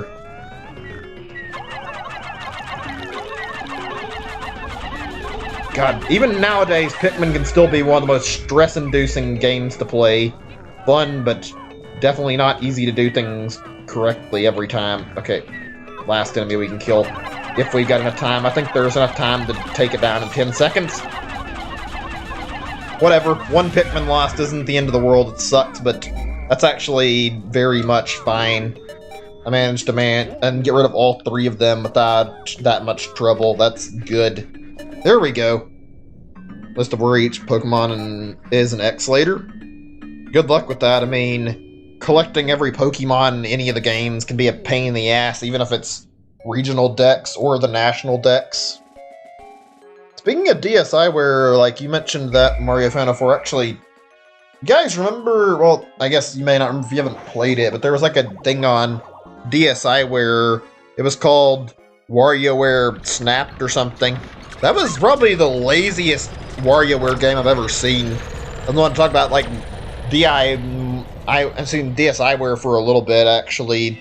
Like, the fact that it's, I don't know, that didn't feel like a very good concept. The DSi in general was a weird system. The Nintendo released, like, not a lot of things got released for it, and all that it was like a bunch of smaller apps that never really sold it as, like, worth having it, and it removed GBA functionality from the DS, which was not great, to be honest. Like, it honestly just felt like it was not worth it. Oh, this is sad. It's Almar's kid. Is that a new animation? Because I don't think I remember seeing this. Maybe it wasn't. Papa, you can't be serious. You left us again? When will I be able to go with, actually? That's... Okay, so I guess I just didn't word it the way I was thinking it was. Whatever. When?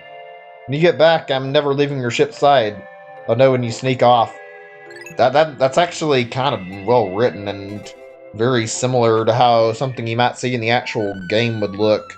Like Almar's kid talking about missing him and wanting to see him again, and also the fact that he wanted to go adventuring with them, and makes me a little sad to read that, honestly. Right, this might be the... Actually, we'll do this day and maybe one more, depending, because that was just ultimately going to end up a day for prep after how much shit happened there. There wasn't really any room for doing anything else.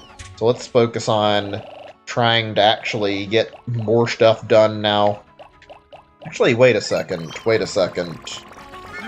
I might have to reset to check on a thing, actually. We'll figure that out in a second. We'll only reset if it's a necessity, because there was an item I noticed in that last area that I didn't collect, and I'm starting to think maybe the game wanted me to collect it, which is annoying that I didn't connect the dots sooner, if that's the case. We'll find out, though, if there's anything else here that I'm looking for right now. But yeah, WarioWare Snapped is DSiWare title that was released. It was not very interesting. It's like take photos for like the micro games for like WarioWare stuff, and it ended up being kind of a boring experience that wasn't very fun. I didn't like it a lot. Felt like a really lame little game that Nintendo threw out there. One of the things that bothered me about the DSi was like how Nintendo just like put out like a bunch of shitty, low-quality DSiWare stuff to try and like get people to buy it, and none of it was ever any good. It wasn't like it was like full games. I think there was like one good full game on there. I see we have made it into the far east ends of the Wistful Wild. Nicely done, men. Wonder what we could find in this cave. It appears to be mostly metallic. Strange. Scan to show you might find something quite remarkable in this very cave. Oh? Let me see. What is this supposed to be? Oh! There's poison in here, which, from what I remember in Pikmin 2, you do see that in like another cave, but I'm pretty sure that the poison should indicate there's probably white Pikmin there, which means we can get another Pikmin type if we go down there and get a little bit of help. So yeah, that's actually a good idea. Go down there, collect white Pikmin, and then continue moving forward, because we need to get a third Pikmin type. But yeah, DSiWare was not a very great concept that never got expanded on very much. It was just kind of, yeah, they did a lot with like it, but there was just nothing interesting. A lot of the stuff I remember was like fucking really trashy, it's like ports of WarioWare stuff that wasn't really that great. Like, there were a lot of little things from WarioWare that got moved over, and they weren't really done amazingly well. Like, for anybody who's not aware, there's like a little system in most WarioWare games where you play through the game and you unlock stuff as you keep going. Like, there's these little toys you get, or gadgets, or whatever the fuck the game calls them, I don't remember, but you get them by playing regularly, and when you get them, it's just a little fun thing you can mess around with and like toy around with on like a little separate menu that doesn't function the same as the rest of the game. And a lot of these things that were in prior WarioWare games got put in the DSiWare's like standalone stuff, and it's like, is this really worth putting up as like standalone and then charging people for it? It's not a great practice in my opinion. WarioWare is good and has like a lot of stuff in it, but taking the little bonuses out and putting them on the DSi shop came off as really stupid. Energizing silo. It's a can of Red Bull. I've never had Red Bull before, actually. In fact, I don't drink very many energy drinks. I don't actually know how it tastes. Anybody here actually, like, had it before? I'm just curious, because, like I said, I've never tried it, so I wouldn't know the first thing about what it tastes like. Your internet went, oof, that sucks. I know what that's like, though. I can relate. Having internet problems is a real downer. Actually, let me study the map one more time. I'm going to push the X button, and I'm going to leave Olimar over here. And while we're doing this, I can use this chance to go check and make sure I didn't miss anything I can explore. That way we know what all we've got that we can do today in this Pikmin day. So, once we get done in the cave, I'm assuming that bridge should be completable. That's fine. We can work with that. Even though we need blue Pikmin, we want to take care of this. But there's something interesting. We can remove this. I forget if there were any other... Oh wait, there was a poison spot in that other area too, so maybe that'll be another thing we can do if we need to. Just trying to get an idea of what's here. Right, let's make our way back to where Olimar is. I think you can round your Pikmin up and actually just, like, go straight into a cave as long as you had them all, like, under your command, but it's safer to just go back and do it like this rather than doing it like that. Also, guys should really be grabbing the spray so we don't have to think about it. I want to get, like, one more round of spicy spray, probably, before we go through. That way we have, like, a little bit of something strong to work with. There we go. We'll get, like, 5 Pikmin sitting outside this thing, maybe, just to make the work go faster. This is the one part that I'm not the biggest fan of in Pikmin 2, even though I like it. Just the fact you have to continually supply yourself every now and then to make sure you don't get, like, completely fucked over. Otherwise, it's a really great game, and the difficulty can be a little much sometimes, though. Let's see. I'm trying to think what I want to talk about at the moment. There's a lot of things I have on my mind, though. So, let's see. Oh, actually, you know what? I do have something I want to talk about that I almost forgot about. What are your guys? I don't know if I brought the subject up, and if I have and I forgot, I apologize, because I don't like to make too many repeat topics and things uninteresting, but this is just, like, something that occurred to me now, like, actually, like, so what was it? Oh, yeah, like, what are your guys' favorite indie games, or some good indie games you played on, like, Switch, or even just in general? Like, I have a lot of stuff I've checked out that are good indie games, and there's a lot of fun ones, and I like playing quite a bit of indies, so fun experience to play them, to say the least. I think Undertale's like an example of a really, really well done indie really well done indie game that is it's just really enjoyable to play, and very, very good indie game compared to some of the stuff you see that's like really low quality. I think this will round us up to getting like a good second spicy spray. Yeah, I was right. That's what I figured. We'd have one more from doing that, and then we got a little bit of leftover, and since we did that, that puts us at 24. Okay, not bad. Good one, but you don't remember? Well, I mean, if you have any remember and you want to talk about it, that's fine.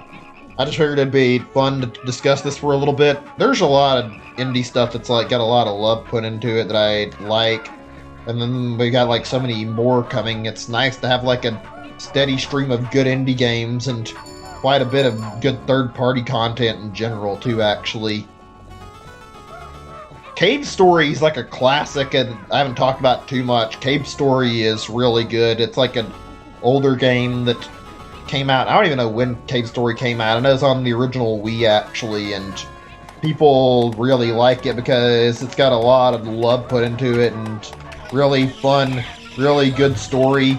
It's also got like a hell of a legacy for like indie games. Like, Cave Story practically set up the market for indie games and got like a lot of devs to make indie games, and saw that, like a lot of indie devs see that like indies are a profitable market, and like I think it also like got a lot of people interested in indie games. It was apparently like worked on over the course of like 10 years by one guy who worked on all of it all alone.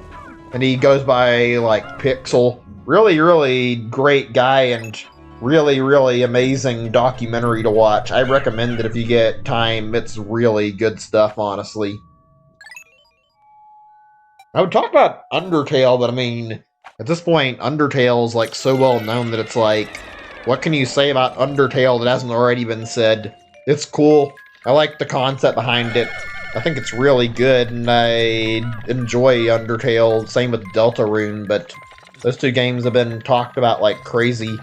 They're both really great games, though, and I do look forward to seeing, like, the next chapter of it. Oh, great. The darkness in this area is kind of hard to see around. Can't tell where the fuck the actual point I'm supposed to move towards is. There it is. They put a lot of different Nintendo music in this, actually. Donkey Kong 64 music now. I wasn't expecting Donkey Kong 64. Oh god. Are we really getting into fucking fighting sheer wings now? Can you not eat my Pikmin, please? I've lost a lot already and I don't need to be losing more. That's a lot of sheer wings and sheer grubs there. Good thing we took care of them really quickly. Ugh. You know, the one thing I respect about the Nintendo fan base, like in general, like, it's the thing I wanted to talk about really quick, since I've got on the name of, or the topic of indie games.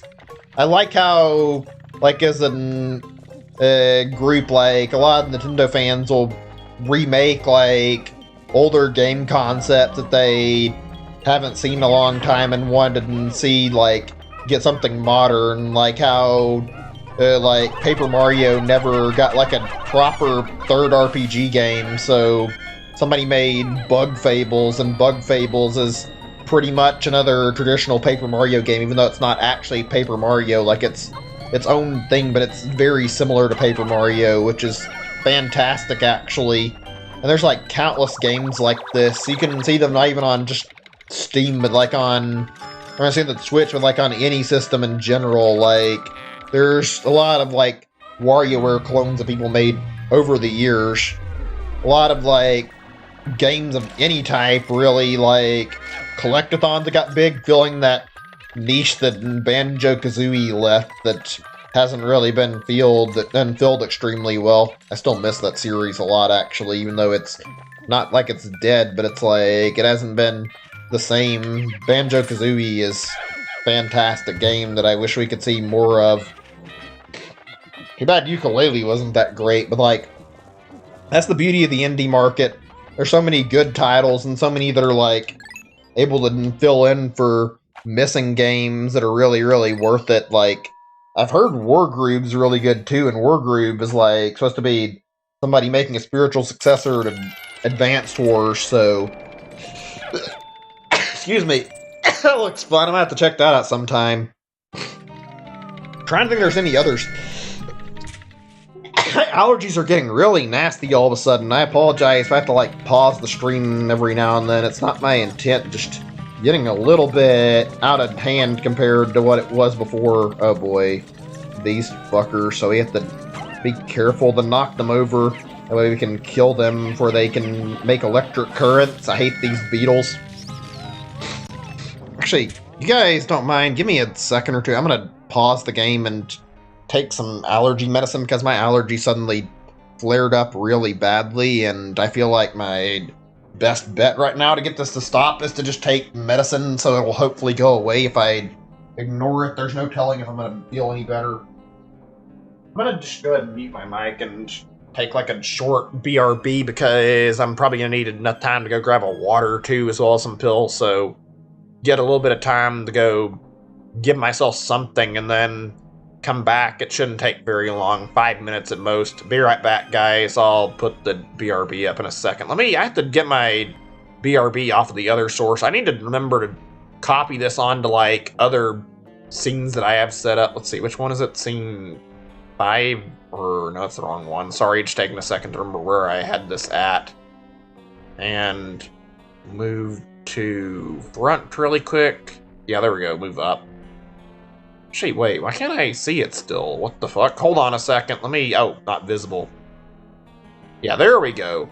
Leave this, like, right over here. I will put that up, and I'll be right back. I'll see you guys in just a few minutes. Let me mute my mic now. Be right back.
Alright, I'm back. Sorry about that. Didn't take very long, thankfully. Just like a minute or two. Let me get my stuff back up and we'll pick right back up where we left off, since I didn't take very long. Allergies are still bothering me a little bit, but I mean...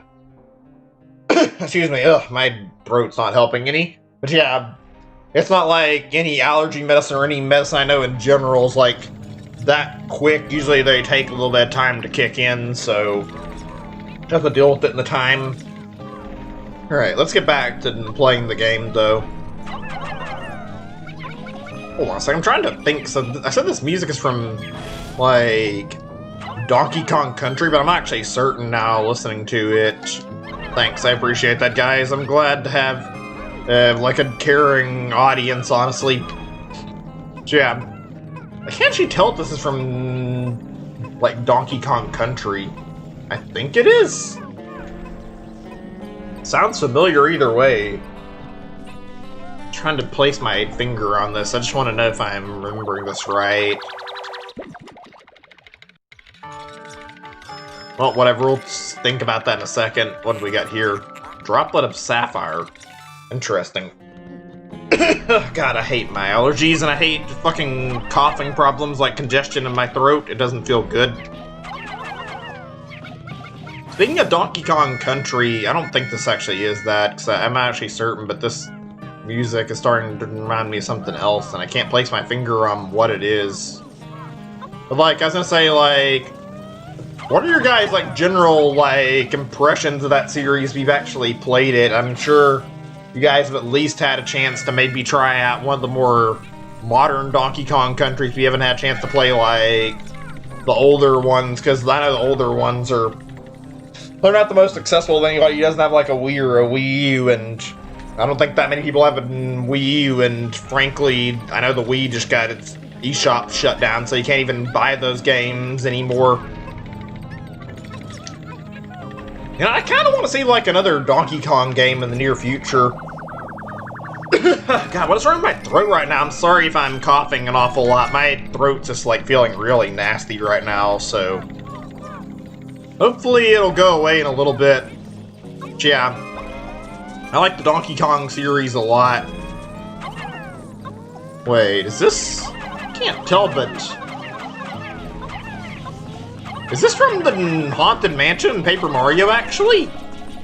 I'm not actually sure, but like, I remember playing it recently, and I kind of feel like, yeah, maybe this is that music. Can't really tell for sure though, just listening.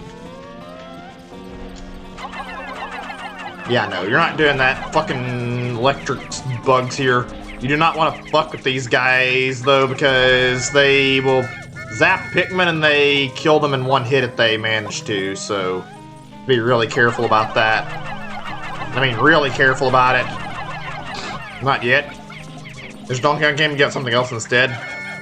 Yeah, I was talking about the Switch tax thing, and that actually reminded me, like, like Donkey Kong Country Topical Freeze. Okay, the same game that got ported over from Wii U to Switch. Like, that game was actually priced at $50, believe it or not, when it released on the Wii U. And leave it to Nintendo, they fucking increased the price up to $60, and basically...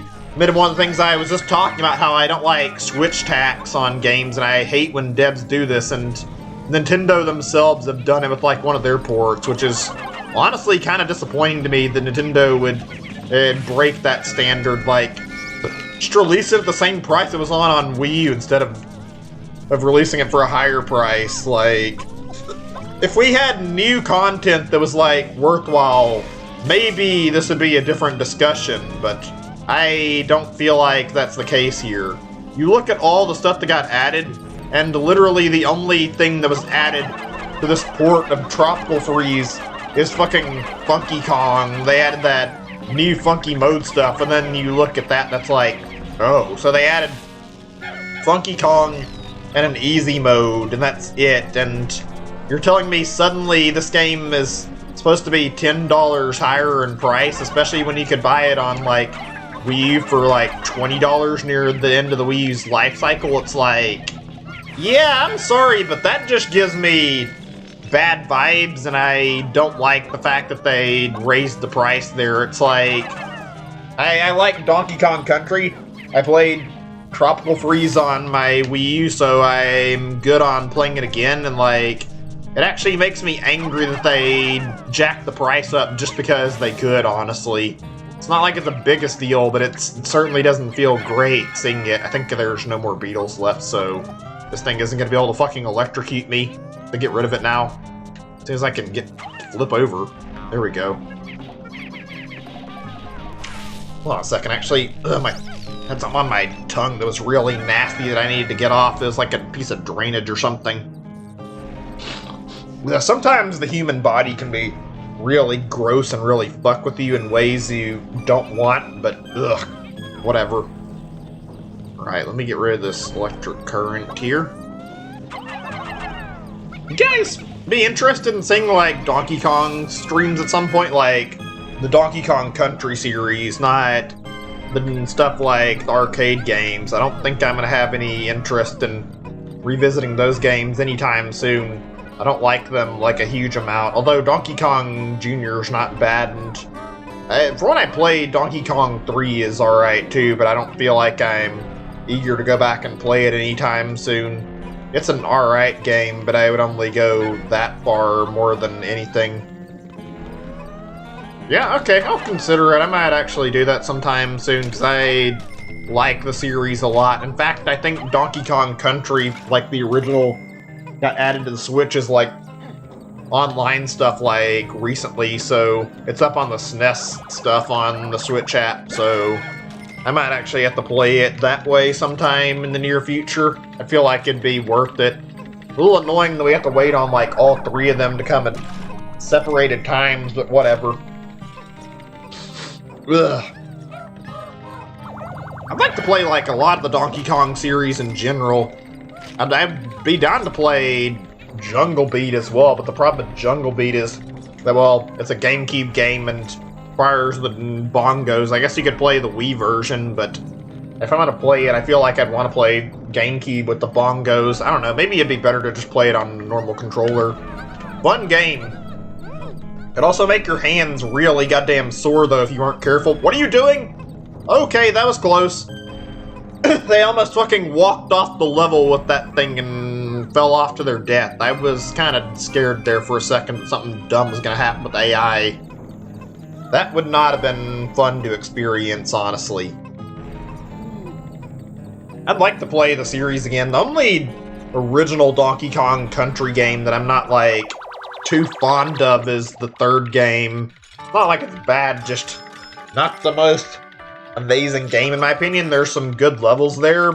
I feel like the decision to include Kiddy Kong and make Dixie Kong the protagonist is a really weird one. Like, maybe that's just me. I don't really like the fact they had Diddy Kong and Donkey Kong kidnapped, and levels are, in my opinion, Donkey Kong Country and Donkey Kong Country are two, like, the ones that really had the spotlight for me.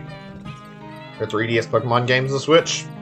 Yeah, that's more on Game Freak, probably, although, I mean, Nintendo could probably issue it and have it happen. Okay, right, I think we got all the treasure on this floor, but I need to double check for white candy pop buds in case there's a chance to make white Pikmin yet. I don't think there are. I think they're going to be later in the cave, actually.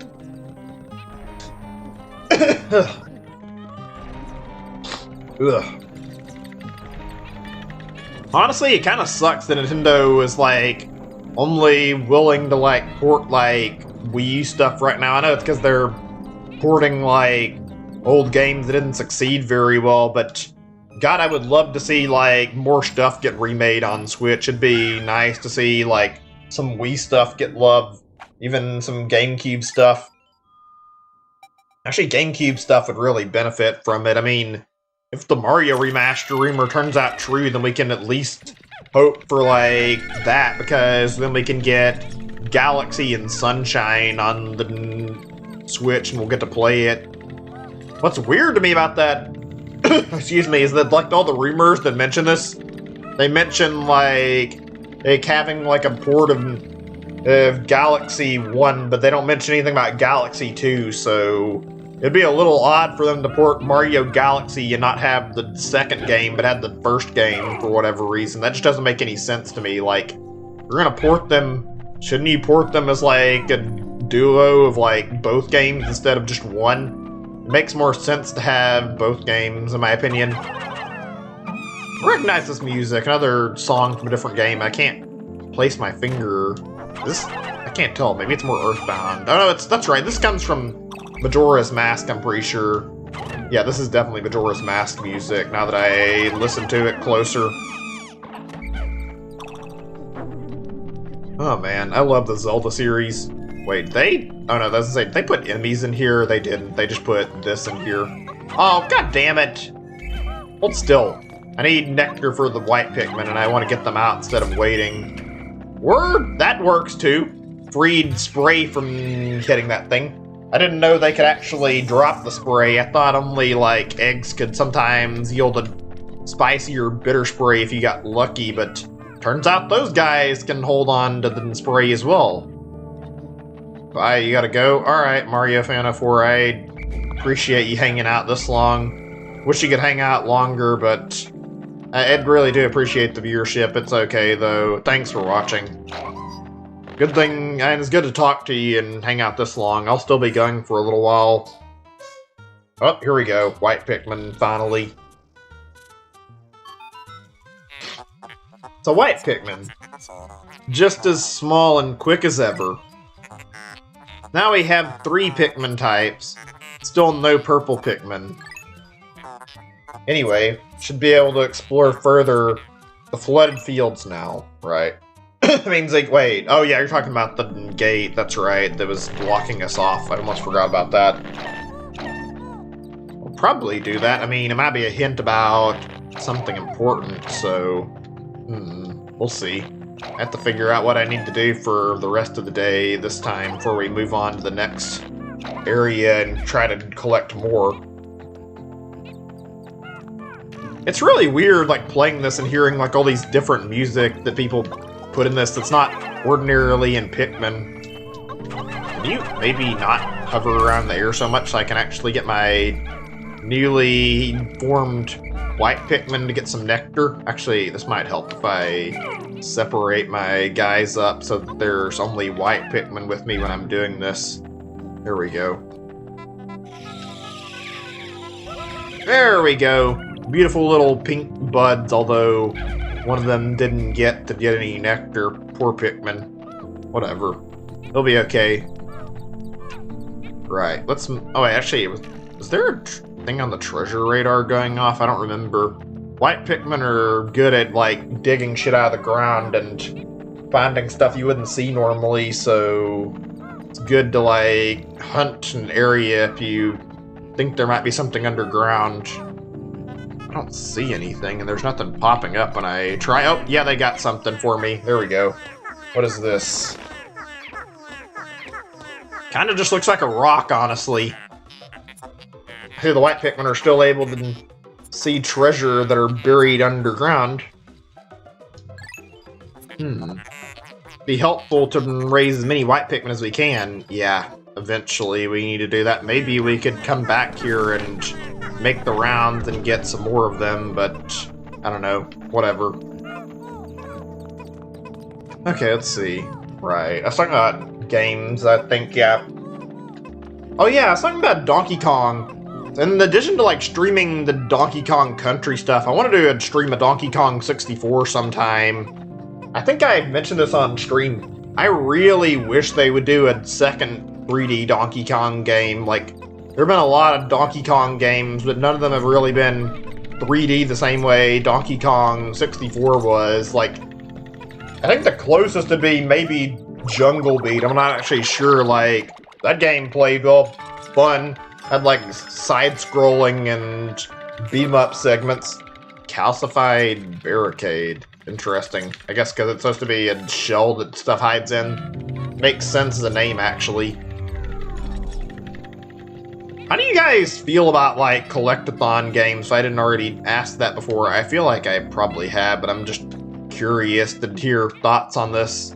They're personally, like, a genre I like a lot. I'm not sure if they're one of my favorites, but it's a nice genre with a lot of good games in it and a lot of fun stuff.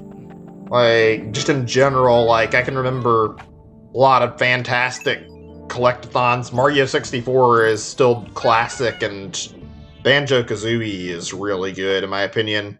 Same with the sequel to that game. Not a big fan of, like... Actually, I'm a big fan of... I like Donkey Kong Country, but yeah, there's a lot of them. There's a bunch of different stuff. What are they? I mean... Surprised you never heard of it, unless... Well, maybe. I don't know.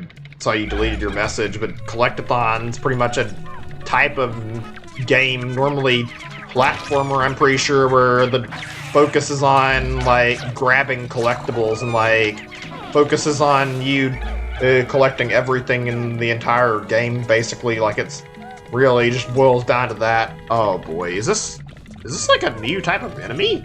Let me see. Yes, it is. That's interesting. They took a blue blowhog and they turned it into, like... yeah, they took a blue blowhog and they turned it into a poison type of blowhog. That's interesting. You're correctly? Okay. Making sure I had not misinterpreted that or hadn't gave the wrong message there when I was saying that. Okay, we're gonna have to time this really carefully, it seems. I mean, I'm glad they did this, actually, because there's a lot of good stuff in Pikmin 2, but, like, I feel like there were less reasons to bring in, like, your actual white Pikmin over your other species you've got in the game. So shit, that was a little careless, to be honest. It worked, though, thankfully. Collectathons are good.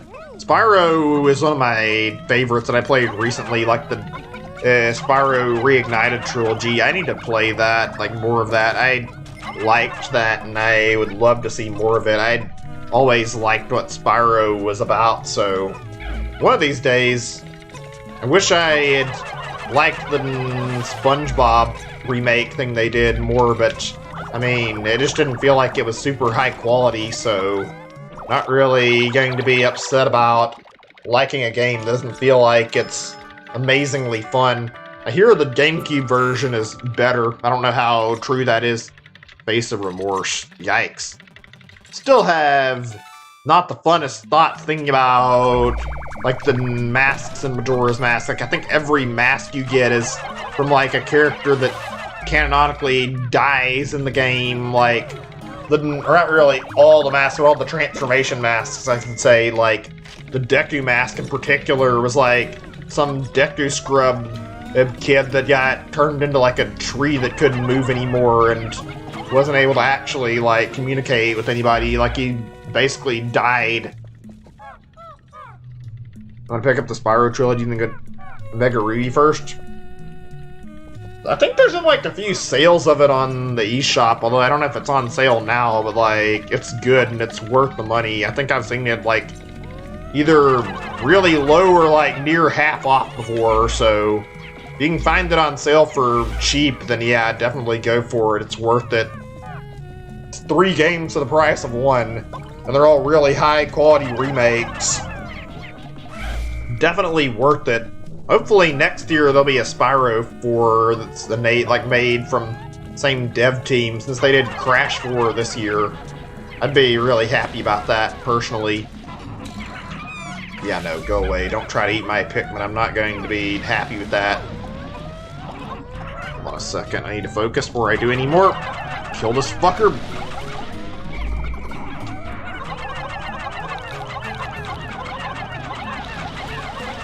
There we go. That's what I wanted. Works out brilliantly. Saw in the eShop for 20. Yeah, it's. I thought it went that low, but I wasn't certain actually. And oh shit, this fucker's getting kind of close.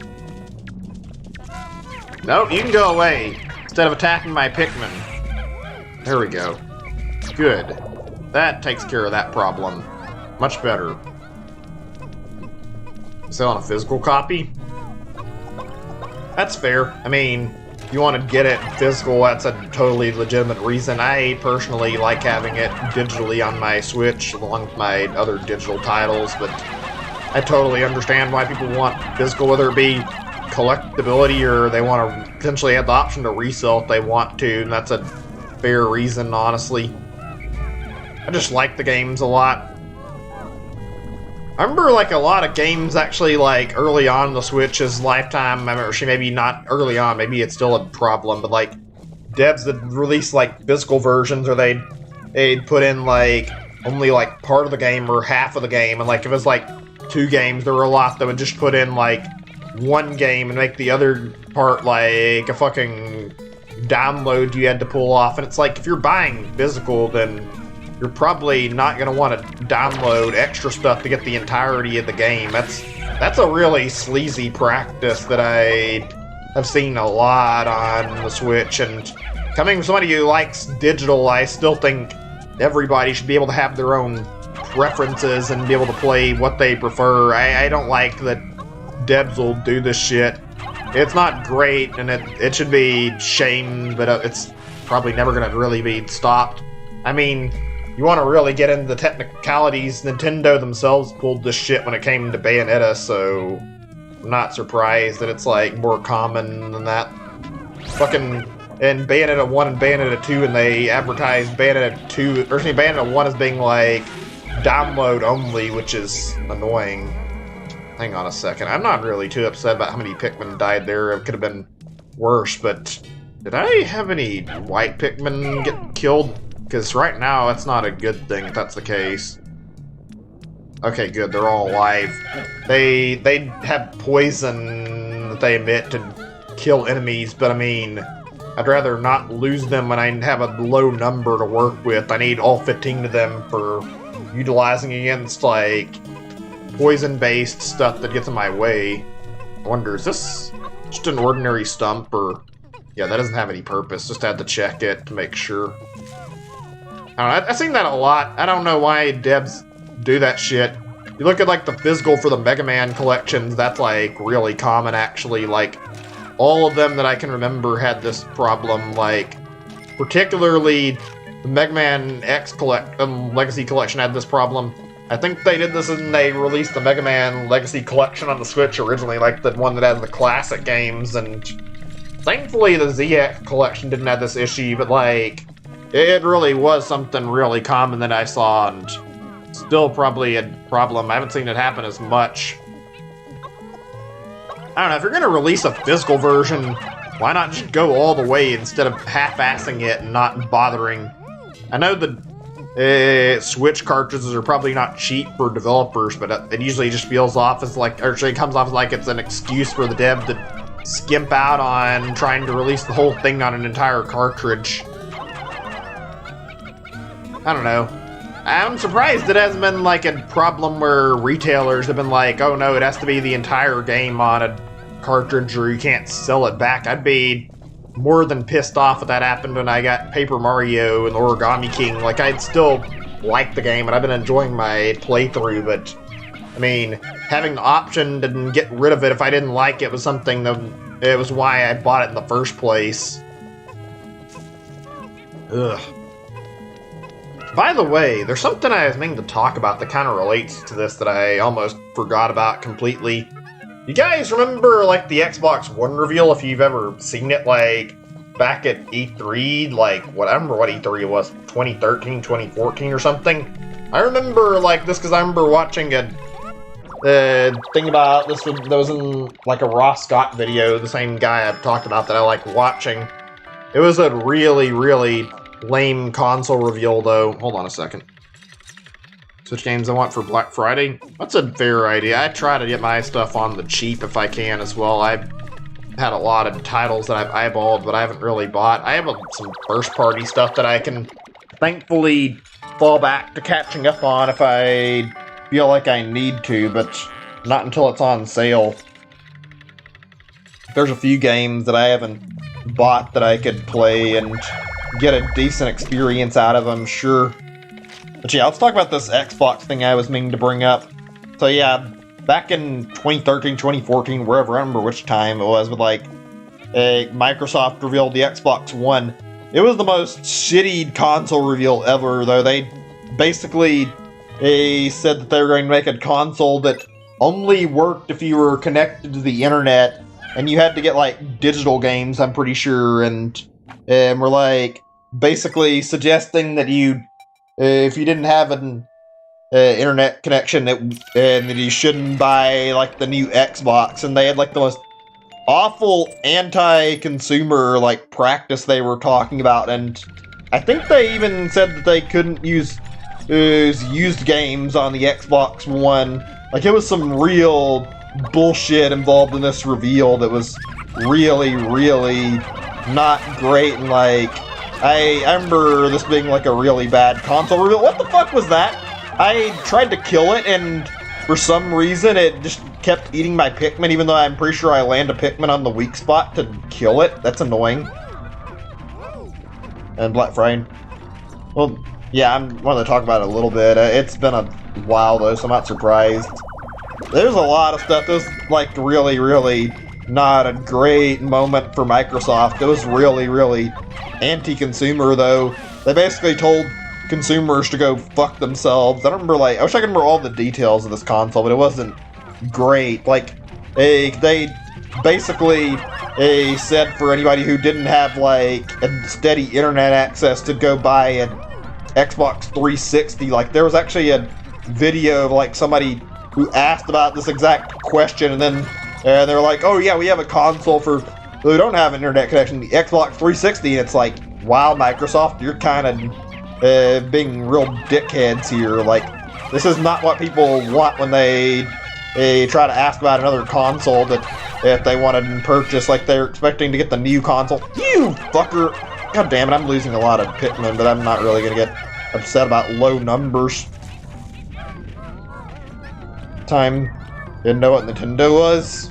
Or probably didn't know what Nintendo was. Yeah, it's funny. I remember like what happened with like this whole scenario really well. Like, basically, I remember Sony like took the opportunity to like really rub it in Microsoft's face when they made this claim. Like, they made like a video shortly after when they were talking about the PS4, and like it was talking about like how game sharing on PS4 was is really funny. Orb of Affection. Oh yeah, that's another thing. They're talking about not being able to share games, I'm pretty sure, on the Xbox One.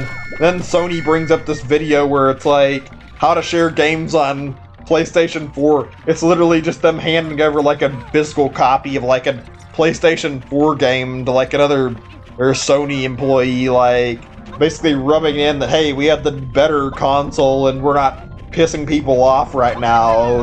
They're like, our console doesn't have any of these restrictions, and Microsoft had apparently noticed the backlash, and it took them, it made them like change their console strategy like really quickly. I found it really funny. Like, at the time, they got so complacent and so angry because, and I think they were like winning the console war like with the 360 and the PS3, and evidently that little bit of them winning a console war was enough to make them somehow think that they were like infallible and wouldn't be called out for doing stupid bullshit. It was funny how quick Sony called them out over that, honestly. Okay, I need to try to time this because I can't even take out both these guys unless I get rid of that poison maker there in the back. It's kind of getting in my way. There we go. Now that's out of the picture, that should be a lot easier. And let's see. Yeah, this ought to do the trick. Oh shit, gotta be careful though. Okay, almost done. Whew, fuck. Honestly, Nintendo had a rough last generation, actually, when you talk about that. You mentioned you didn't know about them at the time. Wii U was a really terribly failed console with not a lot of love, and probably for good reason, but still. It sucks being a Nintendo fan and like picking it up and then seeing just how poorly it sold. Like, it was a decent system, not a great system. I feel like it was probably one of their weaker systems. Oh, god damn it. Not right now. I need to be saving them, not getting stuck in this fucking cutscene. The die if you don't get that. I know, blah blah, you don't have to tell me that. Shit. Where's he at? Oh god, any more that I need to save, or are they gone? Oh, yep, somebody died. Sorry, Red Pikmin, I tried. It just didn't happen to know where you were at in time. Oh, goody. I think it reached one of my Pikmin and replanted it. You can fuck off, you know, you're one of the worst enemies in the game. Fucking replanting Pikmin that I happen to be utilizing. That's annoying as a gimmick. There we go. Take care of this garbage enemy. Made as a kid. End card. For a few years. I mean, I think we all have mistakes we make in games. I actually have like a very profoundly interesting story I could talk about regarding Pikmin a little bit later that I think I might have told like once or twice on the stream. I'll wait just a little bit though. So nice, another Nintendo item I recognize. Piece of Heart from Zelda. They've got a lot of references to like other Nintendo games in this. Kind of cool actually, seeing all this stuff. Wonder if this means there's like a heart container as well maybe later in. Yeah, let's let them go after it head on and then just go ahead and toss these guys up ahead. Okay, I'm gonna need to focus here before I start blathering on. This fucking enemy is actually really annoying. Like we needed another type of blowhog, although I wonder if the watery blowhog's still in the game now. This is one of the things I like about Pikmin, actually. If I didn't already discuss it. The enemy variety is really cool. Same with the Pikmin variety. This is like really amazing seeing all these life forms in the game. But yeah, I can tell you guys about my story, I guess, really quick. I don't mind. So yeah, back when I was younger, I think I played Pikmin 1, like, I don't even know when exactly. I was like 10 or something, I want to say. I remember I saw it from like Luigi's Mansion. I think I saw like some commercials. I picked it up. I had no idea what I was doing and ended up like playing like the first day on the impact site. I got by that fine, it's basically the tutorial area in the game, but after the first day, I remember I made the dumbest mistake and literally went straight back to the starting area when the game oh god, where I need to find my Pikmin before this fucking farting doodlebug shit is annoying and I have to deal with this before I can do anything else. This little annoying beetle that I remember from the prior playthroughs. Hold on a second, before we even continue, I need to get rid of this thing. This fucking farting asshole is making my life harder. Wait, what? Did it disappear? I mean, it's gone, but if it had a treasure, I didn't get a chance to knock it out of it, and I need to do that in order to get everything. I'm not gonna be happy with missing stuff right now. Whatever, I guess. But yeah, I went to back to the starting area, didn't know what I was doing, and just ended up fighting like the same enemies and was confused and bored with it and ended up taking it back. I had no idea what the game was like because I don't think I had like a lot of experience with games similar to this, and I guess I didn't know, like I knew what a level select screen, but I guess my brain didn't connect the dots that this is a level select that I needed to move forward to the next area, and I remember like being bored with it and taking it back, and I realized back when I played this as a kid, like then I was really dumb because I didn't even like play it properly, and I had like only saw the first area, and then I replayed it like I understand I replayed it later, but I played like Pikmin 2 like another year or two after that. Whenever it came out, I think I played it from like a rental and ended up liking it a lot. Glad I gave it a second chance though, otherwise I would have never connected to this great series. Slicing Seesaw, it's literally fingernail clippers. Okay, that's an interesting thing since that wasn't in the original. A lot of cool new stuff to look at. Huh, very polygonal. Partial Affection. Fits about right, considering it's only like 1 out of 4 you need to collect the full heart container. Obviously, that's not a thing in this game, though. It's just a matter of being a reference to that. Interesting, though. Would be kind of neat as an Easter egg if they had like 4 of those sitting around somewhere. Oh, man. I think we all have problems like that. I guess that's just a common problem when you're younger, especially, but in general, like, misjudging a game and getting a wrong impression of it, and then you can play it later and end up realizing that maybe you didn't judge it right. I probably would have looked over a lot of games if I hadn't bothered to give them a second chance. Happened to me with Zelda, it happened to me with Metroid Prime and Metroid as a series, honestly. I mean, more Metroid Prime, because that was the one that really got me into the series, but, like, I have a lot of dumb memories of stupid shit I didn't really think over when I was a kid, and did without really paying attention. Let's see, right, final floor, okay. So, I'm wondering where the fuck my boss fight's gonna be at here, because I don't see anything. I guess we focus on opening up all the gates first, that way we can do what we need to do. You guys have any similar stories? I'm just curious. I mean, you mentioned, like, a Pokemon, but I'm actually curious if there's any others that you guys might remember. Not like it matters too much. Pokemon Bronze, I probably overlook everything Nintendo. That's good that you found out more about Nintendo from, like, a fan game. Like, it genuinely, like, Nintendo has a lot of good stuff, and they make a lot of fun games as a company, and I genuinely love playing their games, so I can advocate for how much I like their stuff and how good it feels usually. Right, let's see. Story fighting here, that's the question. That's what I need to base my group of Pikmin on. Probably red Pikmin will be safe, though. I guess I could go through the arena and then see what I'm looking at, and if it's something challenging, I can take, like, the one type accordingly.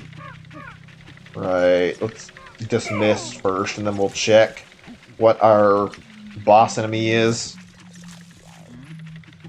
I'm really glad I gave a lot of the series that I haven't played, like, a second chance, because I know I would have missed out on some fantastic games otherwise. I think I know what this is. I think this is supposed to be, like, the beady long legs, because I think I saw this in somebody's YouTube video I was watching. Also, why is there no cutscene triggering?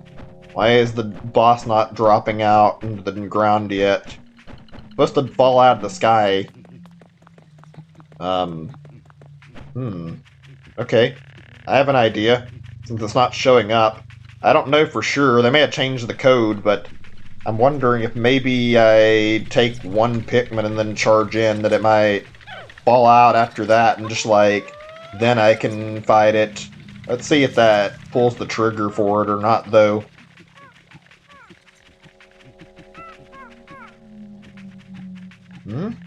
Nothing? The fuck? Something's up here. Where's the boss at? Boss isn't spawning. The hell? Okay, that answers that. There he is. I was wondering where the fuck he came. I was like, at. Cool. There we go. Let's actually fight this motherfucker finally. I have some not so great memories of this asshole from Pikmin 1. I mean, he's in Pikmin 2 as well, but he's easier in Pikmin 2 because you have purple Pikmin and yellow Pikmin to take care of the hard shit for you. Or not really yellow Pikmin, but just purple Pikmin and yellow Pikmin are good for this thing, I think. Let's see if I remember what I'm doing. Down. There we go. Get our spicy spray working for us. Haven't used this until now. Look at the Pikmin. Been supercharged by the spicy spray. Strange, my scans indicate the spray is stronger than ever. Not as long-lasting. Could that be? Everything just been so different lately. Because the hacker tampered with it? That's the real answer? Come on, lower your head.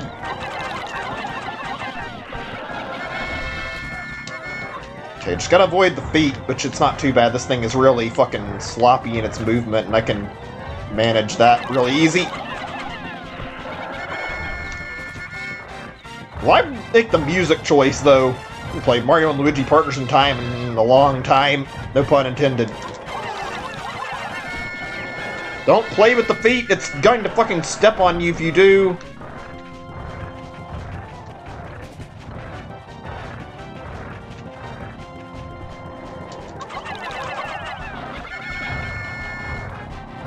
I'm gonna shut up for the moment. I want to talk, but I mean, it's kind of hard to focus on fucking moving carefully while there's a fucking giant spider trying to stomp on my Pikmin right now. Trying to fucking crush everything.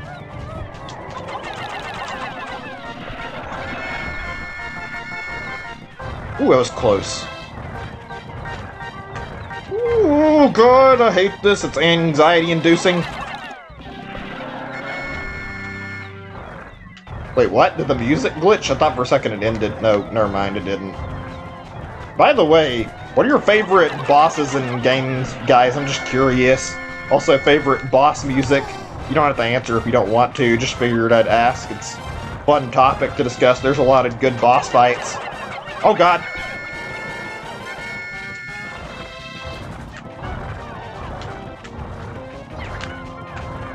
Please stop playing with its feet. Of course, the last time I want to fucking hit it, it's hard to fucking line up with it. The bosses in this are something else. They're really creative, honestly. I love seeing the different stuff here. Like, there's a lot of cool things. Unfortunately, not a lot of them require you to use, like, actual teamwork with the two characters and work with them, which is, like, some of the better stuff in this game, but there's some great ones. One of them's literally like a tug-of-war boss where you have to fucking drag items and kill it. There we go. Finally, that was a little scary. That'd be Longlegs defeated. Well done. Seemed to be quite fast. Someday, face this beast for the last time. Someday. Don't have a favorite? That's shocking. Oh, excuse me. To get to collecting this item, getting out of this place. I don't know, I just have like a lot of bosses that I like in games that I could probably talk about. There's a lot of good, memorable bosses that are really, really amazing that are out there, and it's always a pleasure talking and discussing them. There's just some good ones out there. I think the Mario and Luigi series might actually be home to a lot of my favorite boss fights. I mean, I'm trying to think there's anything good that I like out of, like, Yoshi's Island that I haven't talked about, like, boss-wise, but I think most of the bosses there I've already talked about to some extent and I actually like pretty well. They're all very well designed, honestly. Even if some of them are creepy fucking bosses that are disturbing to look at and think about. Director of Riches, right, we finally got a proper treasure checker, because so far I've just been listening for the sound effect and a treasure detector plays when you get all the items on the floor. It's indeed the item finder. This is I thought. Item finder is now fully operational. Cool, this will make it easier, because now we can just watch the bottom and see if we have everything, and it'll tell us, rather than us having to listen for a little dinging noise at the end of the cave. Now you can once again find treasures with ease. Oh, and just look at how it appears in your helmet monitor. It's all circular and modern. Yeah, it does look nice, actually. Be nice to have that back. There we go. That's what we needed. And just as we collected it, actually managed to shut off for us. That's perfect, actually. Okay, right. Let me make some more white Pikmin. We need those guys on our side, so having extras sure as hell isn't gonna hurt. Oh, man. I could talk about that a while, though, that topic about bosses. Speaking of bosses, looking forward to getting back into Paper Mario again soon. Like, I'm probably going to play it again tomorrow. I know I've got the tape as, like, the next boss fight I have to fight, so that'll be interesting to see, to say the least. I'm really curious how that boss fight plays out. Hopefully it's better than the fucking hole puncher shit. That boss fight was not very fun. Right, let's get out of here. Let me check on what our time is. I'm actually curious. See where we're sitting at. It's been 2.5 hours. Not bad. I think I'm gonna probably stop after a little bit. I might actually have to end this on a tiny bit of a cliffhanger tonight. We'll see, because I'm going to see if I can get through and make it over to the next cave, if there is one that I can reach here really quickly. Oops, hold on a second. I'm just getting my step back up and being a little bit slower than I want to. Looks like we're good. Is this annoying? I don't know. I didn't... you mentioned, like, the Ice Elemental, which I had a fairly simple time with. I don't know. Maybe I will have a problem with it. I hope I don't with the tape, but, like, Like, I found that boss pretty simple. I'd try, like, the biggest problem I have with the ice elementals, I didn't realize that I could power the on button on and then, like, run over to the, like, magic circles in the next turn. I completely forgot that was a thing you could do in the game, and it made things way harder than it needed to be. I could have easily managed to, like, avoid all that headache if I had remembered that. Let me get up to, like, 25, I guess. Hey, Gary Gamer Guy. Glad to see you on the stream. Glad you can make it. Been playing some of this Romhack called Pikmin 251, so been having a lot of fun watching, or not really watching, but like playing this and talking about games and stuff. We just got done talking about quite a bit, actually, like discussing basically favorite boss battles, for example. Oh boy, the spicy spray is probably not going to respawn very quick. I think we're just going to have to run in there and see what we can do with one of them. See if we can manage to make this work. Pikmin in your life. It's a good series. I recommend it. I mean, I would say maybe don't start with Hey Pikmin, but it's actually not the worst game. It's not very good, though, in my opinion. Yeah, any boss battle, if you want to talk about that, I mean, it's a topic I thought of, like, while I was battling a boss in here recently, actually, and I thought it'd be worth discussing. Oh, you can fuck off and not eat my Pikmin. There we go. I am in no mood to be fucking having shit kill my hard-working little guys that are doing their best to make things work really well. Where I fell the Raven. That's a pretty good boss fight. Yeah, I like that fight from Yoshi's Island a lot. That's one of the more fun ones. It's also nice how the game makes things interesting and kind of turns the tables on you the more you keep playing the fight. Like, I like the little dynamic of you beating him, and then once you get done, like, really pummeling him, he starts to get faster and starts chasing you. It's like a really unique way to handle a boss fight. It's also terrifying in its own way, not like really terrifying, but just that it's a little bit crazy how you start winning and then this fucking bird, like, completely flips the script on you out of nowhere. Oh boy, so unless I'm reading into this wrong and looking at this funny, I don't think I can actually go forward with this group of Pikmin because that thing in the water has to be drained first.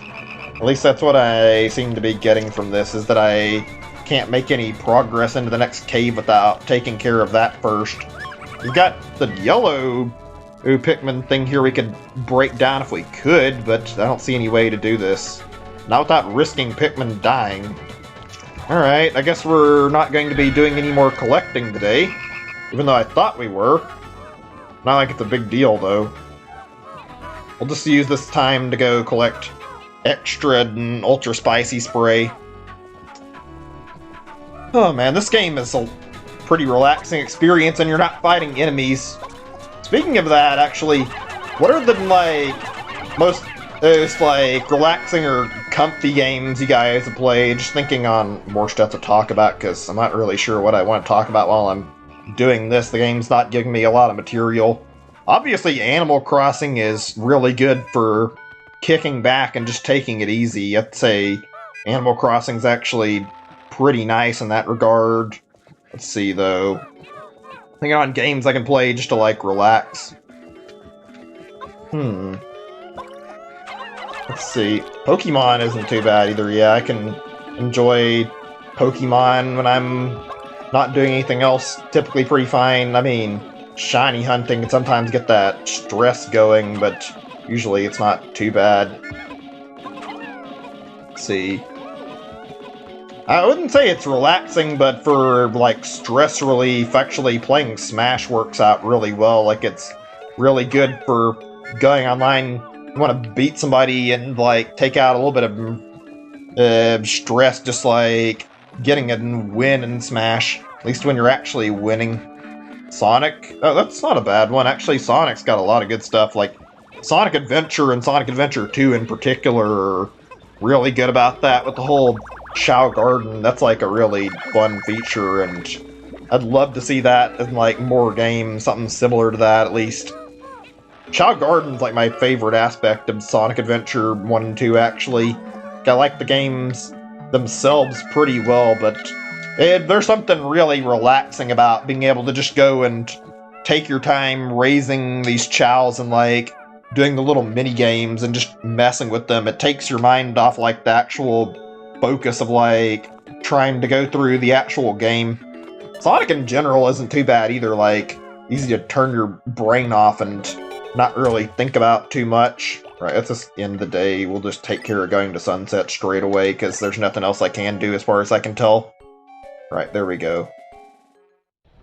Unfortunately, I don't think I've got it in me to go through another day's worth of progress in game right now, even though I potentially could, but it would take me some time, and trying to go through another underground section would take a while, actually. I don't know, how many of you guys have played, like, Fire Emblem? I'm working on the topic of relaxing games. It's not relaxing all the time, obviously. Fire Emblem can be the exact opposite of relaxing, but in general, like, there are some really good, like, moments in Fire Emblem. Hold on a second. I see you made good progress out there. Nice work. Most of the work. But you better be helping and not just sitting there. Rude! We're doing our best and he's still belittling Olimar. Whatever. Like, Fire Emblem has good, like, peaceful sections in it, like, really nice to just, like, see stuff where you, like, interact with, like, the people you've recruited, and even just, like, see some of the more lighthearted story bits. It's really good, even though, honestly, like, it can be fucking crazy trying to focus on keeping your army alive and not dying. Right, did I go the wrong? No, we're in the right part. I was gonna say, we're not able to go through and do any more story shit. We can take this time to look in the Piccolopedia for a little bit and try reading on stuff while we've got time. Then after I'm done, we'll stop the game. But right now we got a lot of stuff we want to check out. Okay, where's number 1 in the treasure hall? I guess we'll start on the pretzel? Okay, let's look at this. It's obviously a pretzel. Louis seems quite interested in this knotted up lump of dough. Can't judge taste, so I'll have to take Louis' word that it tastes great. Hide this away in the farthest parts of the cargo to hold, or to keep it, to keep it away from him. This whole thing in a heartbeat if I didn't do that. That's weird. I don't see Olimar's logs, or Olimar's logs, like, not in this part. Maybe it's just the ship's logs that I'm thinking of in the treasure. Whatever, we can read it anyway. Can of Red Bull. I like the treasure collection in this game. It's really silly. It's a lot of new placements and old things that were still here. Today, Olimar and Louis explored deep in the Wistful Wild. In it, we found this large silo. Whoops, I didn't mean to do that. I forgot I had to keep scrolling. Full of some sort of strange drink that neither of them seemed willing to taste. According to my scans, maybe for the best. The number of unknown substances in it is absurd. Is what drinking it to do to your body. God damn! They fucking really took the fucking card of, like, fucking really giving it to the Red Bull creators there. Like, basically comparing it to something toxic.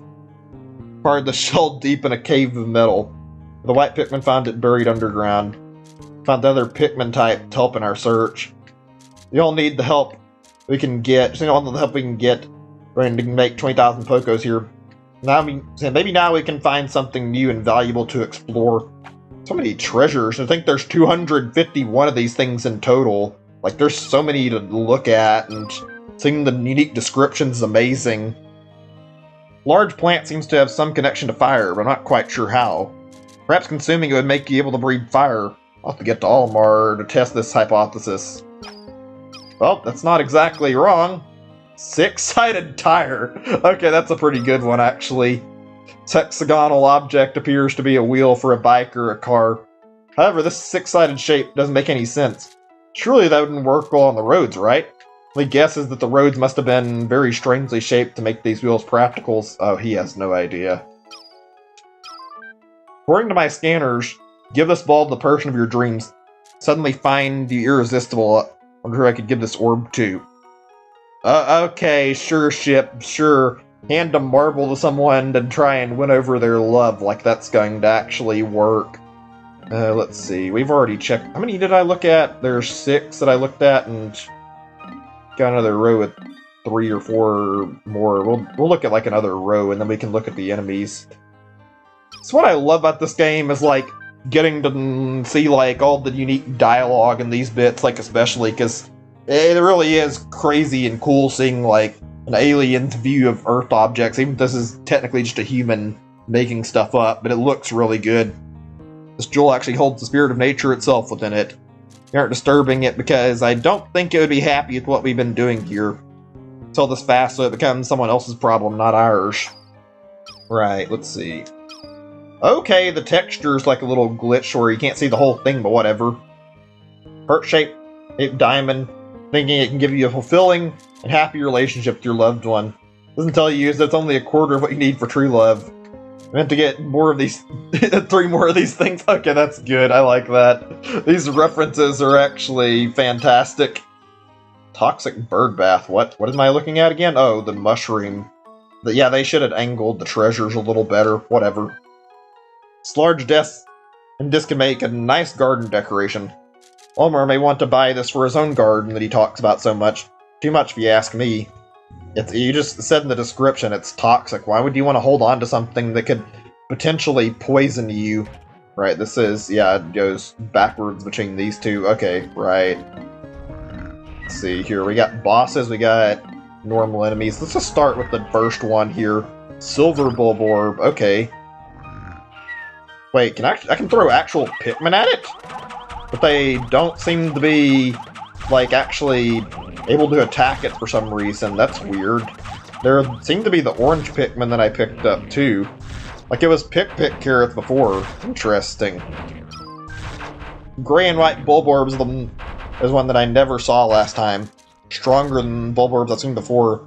Color scheme is neat, but it's mostly still just a variation of the red Bulborb. Speaking of the red Bulborb, it's normally one of the most common creatures on this whole planet. You haven't seen any on this trip. A bit odd about the enemies I'm seeing this time.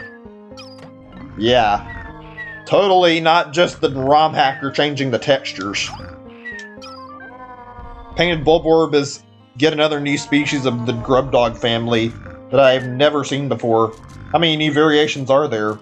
Seems the condition this beast lives in have led to gaining a poison resistance, but consuming white Pikmin will do little to harm it. And to the dwarves, the color scheme of this species is quite strange. It almost looks like a sort of zombified Bulborb. Yeah, I've never tried and had to fight an actual zombie creature. I never have to fight an actual zombie creature anytime soon. I'm curious, like, just to hear, like, how do you guys like this part of the game? This isn't the main focus, obviously, but this is the part I really like about it, like, going through and getting to read on, like, enemies and check, like, all the different little, yeah, the little different encyclopedia entries that are here. I find this concept to be fucking amazing and awesome. Variety of dwarf Bulborb is unlike any other I've seen. Its thick skin can protect it from any grounded Pikmin attack. You take them down is to throw a Pikmin directly onto its back. The massive swarm would only distract it. Since it's a variety of dwarf Bulborb is so resistant to their main predator, after such one will eventually take its course and become the dominant variety. Interesting. Very, very interesting. Okay, let's see. We'll try to get like 6 enemies looked at before we stop reading. On our last journey, at the creature that we saw from a biological perspective, but this time I'd rather write about them just based on some observations I've made. Bulborb is interesting since I never saw it on our last journey. Purple and green color scheme. Quite a strange look, but where could it have been? More than a year since our last visit. Very peculiar indeed. I kind of like the vibe they're going here. Like, it's interesting because it feels like they took like an approach to like the wildlife on the planet developing differently than it would have normally, which is not something that happens in Pikmin 3. A few types of Bulborb that hasn't changed since my last visit. Fire is a big issue as always, but I thankfully found red Pikmin before I had to fight any of these. These creatures are able to not roast themselves to death is quite remarkable. They're the bizarre things you can only see here. I think it's more about the fact that it's probably born with some sort of fire power that enables its body to be, like, flaming. Gum Dumpling. That's a hell of a name to look at. Gum Dumpling has a thicker layer of insulating skin than regular water dumplings. It's likely they evolved to be more resistant to the Pikmin. Proper swarming tactics still aren't tough to take down, even if they are in groups. Right. I want to read more. In fact, I could read this all day, but I don't want to lose interest and, like, also get other people to lose focus on the game, so we're gonna stop here. I could read more of this, and in fact, I think I will be reading more of it, but right now is our stopping point. It's been a lot of fun doing this today. I forget why I love this game sometimes, and it really is amazing to revisit, like, the Pikmin series, especially Pikmin 2. It's been a treasure to play this Romhack so far. Really fantastic. Plus, it makes you think, like, I don't think it's, like, explicitly said, but I'm pretty sure this is, like a post-apocalyptic scenario where humans are, like, extinct, so it's really neat seeing, like, an idea of how wildlife would have developed. Okay, anyway, like I said, that's our stopping point. Hope you guys enjoyed the stream. I had a lot of fun playing today, and I'm looking forward to picking this back up and playing more of it. Every session has been pretty good, even though there's definitely a lot of difficulty here, but I want to see more of this. Anyway, thank you guys for watching. Hope you have a great night, and I'll see you guys hopefully tomorrow with Paper Mario the Origami King. Bye, everybody. See you soon.